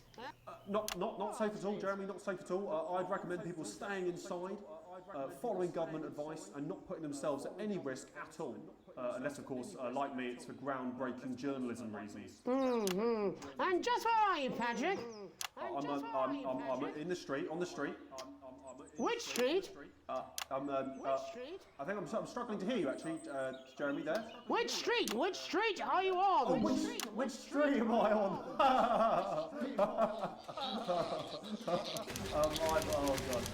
I'm just looking for a sign. There it is. I'm on Bannon Avenue. Bannon Avenue? Yep. Avenue? Yep. Bannon Avenue. Yeah, no, I can hear you fine. Yep, I'm on Bannon Avenue on the sign, it says there. Like Patrick Bannon? Oh yeah, that is like, that's strange, that's a weird sign. I don't know what's going on there. Where are you really? I'm on Bannon. Alright, fine, I'm not on Bannon Avenue, I'm at home, to be honest. Alright, fine. Well, I'm in my bathroom technically, but you know, I couldn't face it, to be honest, mate. It's it's terrible out there. I don't want to go outside. They're everywhere. I'm sorry for lying. We don't expect any less of you, Patrick. You hear that sound? I can, yes. I'm no expert, Patrick, but it sounds unmistakably like a tiny fist tapping on your door there. Oh boy. Oh no. Fuck, Jeremy, shit, no! Oh, bollocks. Perhaps there's a small queue of tiny fists, each wielding a different gendered household implement, ready to bash in the heads of lying little roving reporters. You're lying, aren't you? Oh shit! Fucking listen to me, you bastards! If you're out there, just to piss off, you little fucking snuggle fuck! I'm too talented to die! I don't get the centering exactly right. Maybe I should. Don't worry, Patrick. I'll tell you in a few seconds before they break their way in there and finish you off.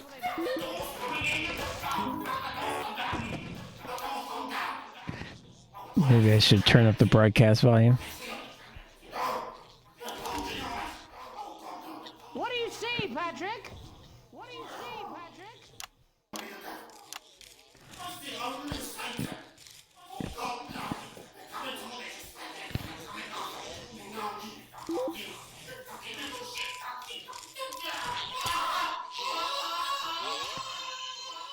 Thank you, Patrick, for that report, showing the nation, and more importantly, management, just where you belong. It's time for another break, but when we come back, we'll be happy to take your mind off the world for a little while, and who knows, maybe even bring you a few smiles. Join us after this. You're damn right. Yeah, I had them delivered. Yes, to Bannon Avenue. Pre-Christmas, extra exciting festive Yule.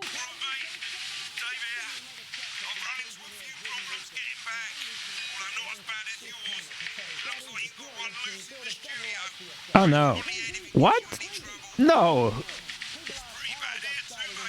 No. By the way, why has the sun been replaced by a smiling that looks like a picture of a sun? That's sort of the least of my problems here. Is he saying that the Snuggle Bunnies are coming in here to attack me? As the astronaut once said to me, I had a mission. Sometimes you're the alien, and sometimes you're the cow. Hey, dude, get off my wife. Ah, what? Oh, I have to click him. Okay.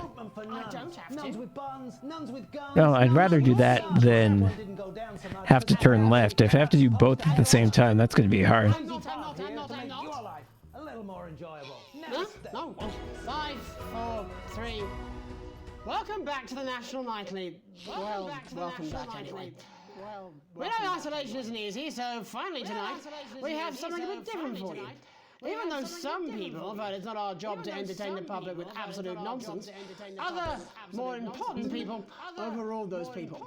So it's time to find out who will National Nightly win, and who will National Nightly lose, and who will National Nightly lose. So, how do we play? Well, joining me is a man who knows all about playing. It's Tommy Harris. Hello, Tommy. All right, Johnny. Oh shit! No, no. Ah. How are you finding the lockdown, Tommy? What do you mean lockdown? The enforced isolation of everyone in the country. Yeah, I think I heard about that. Yeah, I think I heard. You're in bed, Tommy. Yeah, you called during that time, Tommy. Yeah, of course, that's my fault. So, why don't you tell us how the game is played? Well, it's pretty simple, Jeremy, you sausage. I'm going to ask contestants from around the territory 3 questions about what else yours truly. And those people are going to get a chance to win a very special prize. And what are they playing for, Tommy? Drum roll, please. Drum roll, please. Jeremy. Jeremy. What is he? Oh, he's on the phone. He's on the phone. This. Did I get him?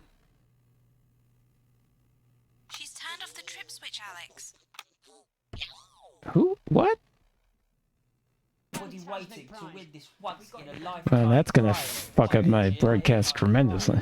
I believe we have Angie on the line. How do you feel about winning his man's old pants, Angie? I've never been so excited, Jeremy. And can I just say, I love... He did it. She did it again. She's turned something off at the plug, Alex. Oh wow, this is a nightmare. My name is Angie, or it has been. I'm a human woman, and my dental hygiene has been described as acceptable. Brilliant! Right, well, shall we get this shambles on the way? Absolutely, John. Can I get 30 seconds on the clock, please? Can I get 30 seconds on the clock? We haven't got a clock. Yeah, I did ask for a clock. We haven't got a clock. So I did ask for a clock. Why don't you start, and I'll stop you when it inevitably becomes unbearable to watch. I love it. All right, here we go. Time starts. Now. Question 1. When is my birthday? The 13th of August at 7:19 a.m. That is absolutely correct. Question 2. No. I said, what is my favourite colour? Crushed praline 4. Correct, the colour of my nipples. And finally, Angie dear, what is my star sign? That's a trick question. You were born outside of the human understanding of the cosmos. Unbelievable, that is correct. Stop the clock. Wow, that really was tough to watch. How did you do, Tommy?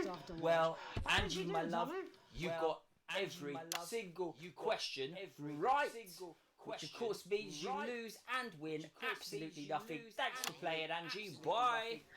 Do we have another contestant on the line at Jellybean? We do indeed. We should have Sonia Artleach. Are you there, Sonia? Of course I am, Jamie, darling. Thank you for being here, Sonia. Thank you for being here, Sonia. Tommy! Mwah. Let me guess, you work in theatre, don't you? Is it that obvious? What gave it away? Was it the glamour or poise? It certainly wasn't your inherent sense of humility.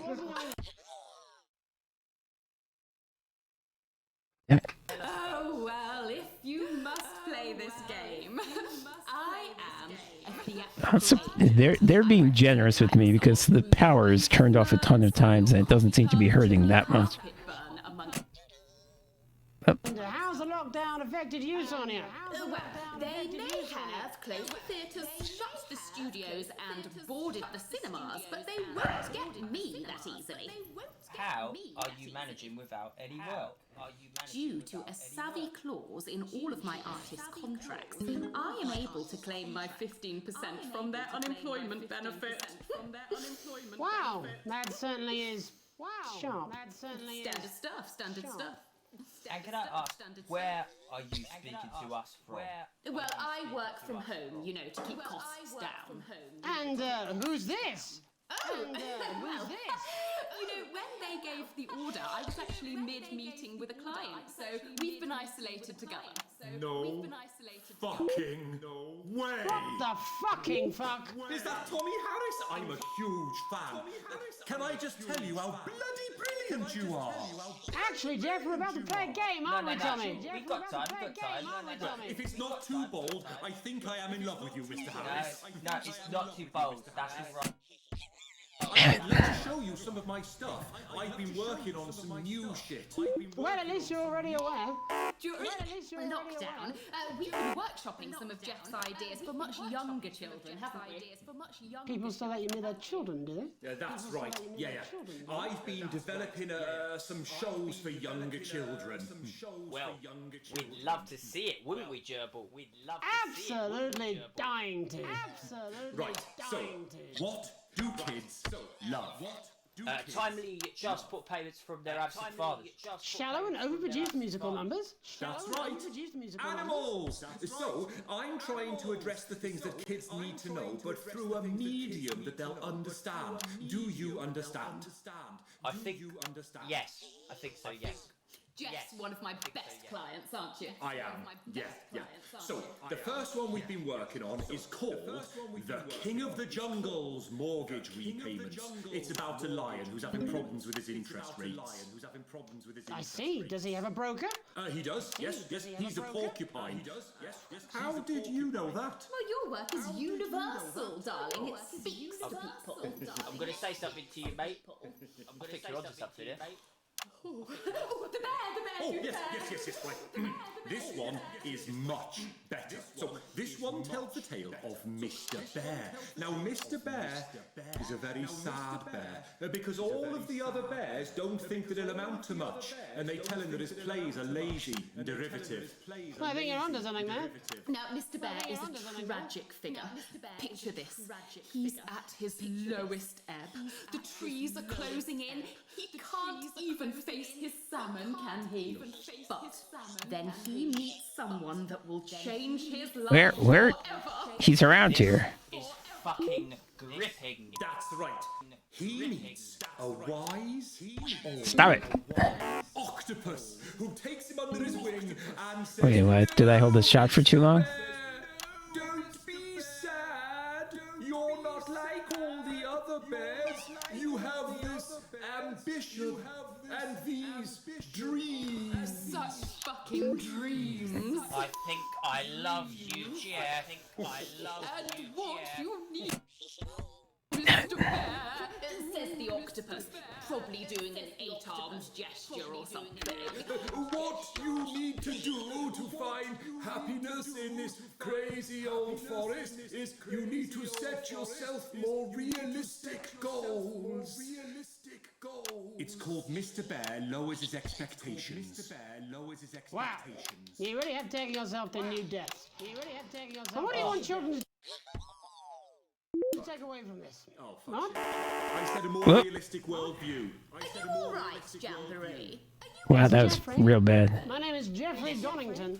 No, stop. How does it end? We need to know how it ends. Well, all the animals learn a thing or two about inevitable mediocrity. And Mr. Bear settles down near to his parents' cave, stops trying to make his band happen, and he goes into bear telemarketing. Becomes a bear maths teacher. Oh, and we end. Bear maths teacher. I guess his stuff on the left is internal, so it's not affecting the broadcast. It's very repetitive, so it's catchy but not too challenging. Well, if you like, I could go and get my boombox. Yeah, I might be able to. Hang on. Can we get Angie back? I might be able to. Why not? Where'd this guy go? I don't think I got him. Right, I'll just fill then, shall I? Coming up in a moment, it's the world premiere that nobody saw coming. Or wanted. At all. I can only apologise in advance for what we're all about to endure. You turn this shitting thing up. Well, there's all sorts of creatures down on Dangly Doodle Farm. Like wise old Mr. Octopus with way too many arms. And Mr. Cow They're always in good mood. But that's 'cause they don't know they'll soon be sliced up into food. Mr. Bear, what's that over there? That's where your hopes go to turn into despair. Mr. Bear, what's that over there? That's where your dreams go to die. Mr. Raccoon wants to go to the moon. He'll end up as a bus driver soon. Mr. Porcupine thinks he'll read the news at 9. He'll end up as a janitor who stinks of turpentine. Mr. Tiny Mouse thought he'd own a massive house, ended up in a bedsit where he can't control the louse. Mr. Horse thought he'd go into professional sports, now he's an alcoholic and he's on his third divorce. Mr. Bear, what's that over there? That's the place your life becomes an endless questionnaire. Mr. Bear, what's that over there? That's where your hopes go to die. Lower your expectations. Maybe you could get a job in telecommunications. No matter how you try, you'll never reach the League of Nations. The best you'll get is middle rank in trading operations. So lower your expectations. You'll never win an Oscar, so there's no congratulations. The future that is coming will not meet specifications, and no amount of visualizations will save you from your own deterioration. Mr.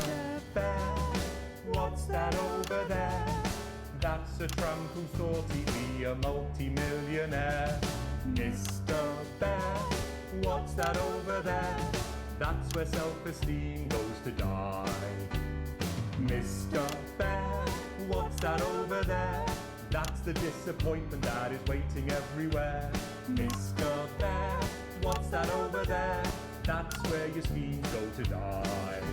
That's where your dreams go to die. That's where dreams go to die. Amen, Mr. Bear. Amen, Mr. Bear. Ah. And before we Oh, say thank God they didn't. past Bad on camera. the road, there was a wise man. Wait, why'd she become Southern? Weird man. And there did come upon them from the local village a truth seeker named Unlikely Brian. And he did come to them with alms, and someone else's arms, and a question. Is this whole thing a dream sequence? Foolish man, he said, whilst dancing the Because look at this. This doesn't make a lot of sense. How, grant thou, can the many weights and measures of life be balanced? And the wise man did say, Thankfully, these guys didn't pop up during the musical. and the foolish man did say he'd heard a good tip for the camel race and that it was a sure thing. And the weird man did say that 2 ears was just a bad number, because there was no good place to put a third that wouldn't be aesthetically upsetting. Although he did see the use for a second anus. And Unlikely Brian did fall into wonder and befuddlement at their answers. Fuck is happening right now? Also wondering if either the foolish man or the weird man had any actual value in this sort of professional consultative environment, for what he did not know was that the profound man and the practical man were both on annual leave that Oh. day. And the foolish man and the weird man were all that the agency had available. But what Unlikely Brian did not reveal was that he was asking for his friend Alex, who Oh. had enraged their spouse over a passport, treated their son Charlie like he was still a little baby, and was too miserly. I bet this is a dream sequence. And thus did Alex's family become like our Lord, when he discovered a turd in his cradle and was forced to ask Nebuchadnezzar to leave. Well, that's all we have time for tonight. I'm Archangel Megan Wolf. Have a hateful night.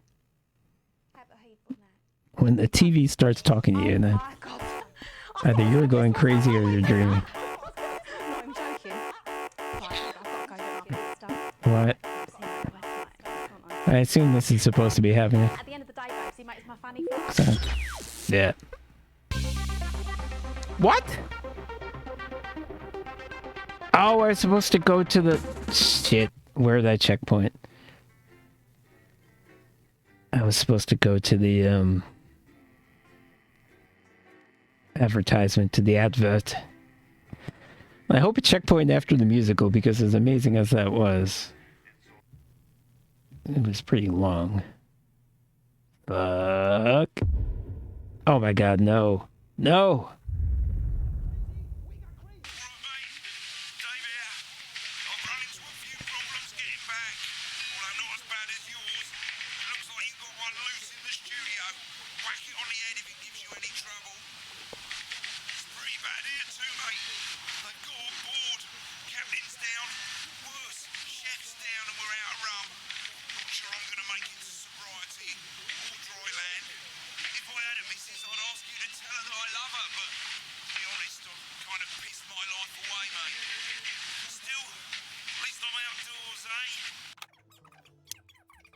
No, I'm not. Oh my god. Okay, okay. Okay. Well, that sucks. Wow, I forgot that at the end of the show you have to show an ad. Okay. I think we saw that entire episode anyway. I'm not gonna spend like 20 minutes replaying the same exact thing. If anything else happened at the end of that episode, I'll recap it next time. But I think we were at the end. All right, so I'm going to replay this on my own, and I'll wrap it up here. So, wow, this game is the only thing that feels weird to me. Like I said before, is that I have a hard time talking during it because I'm so preoccupied with literally every couple of seconds I have to switch cameras, and it's not like other games where you can do that sort of on autopilot. You have to concentrate on what they're saying to know what cuts to make. And it's really, if I talk over it, I'm not going to be able to do it, literally. But I'm hoping that it's okay, because it's just like watching the stuff that they wrote is just so entertaining to me anyway, that hopefully you don't need my commentary so much. Yeah, I think this particular episode, I think, is sort of a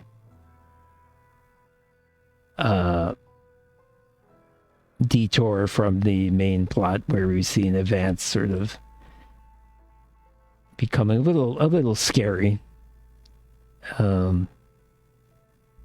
Having plans to put senior citizens in supposedly voluntary, quote-unquote, transition centers, I guess, is the most scary thing that they've done. And I guess taking away rich people's passports, it's one thing to tax them, but it's another thing to basically imprison them, or semi-imprison them. They can't leave.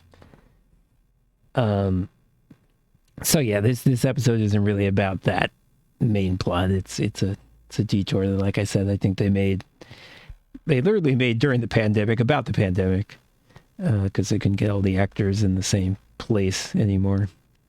But every musical number in this game is amazing to me. Hopefully just like the satirical lyrics are so fun to me. Hopefully you enjoy watching it without much commentary by me. Hopefully you enjoy watching it as much as I do.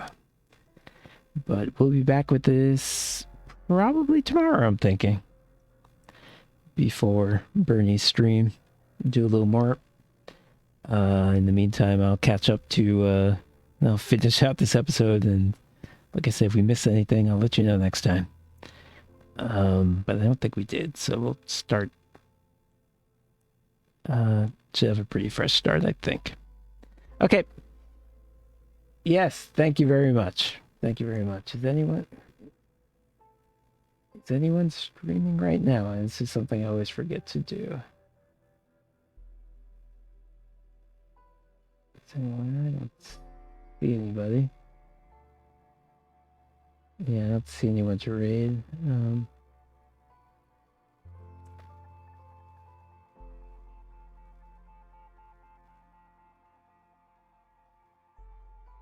Yeah, I'm not seeing anyone. Okay. So yeah, hope you enjoyed that. I really love this game a lot. And hopefully I'll see you next time. Thanks so much to everyone for showing up. Very much appreciate it. Have a good night.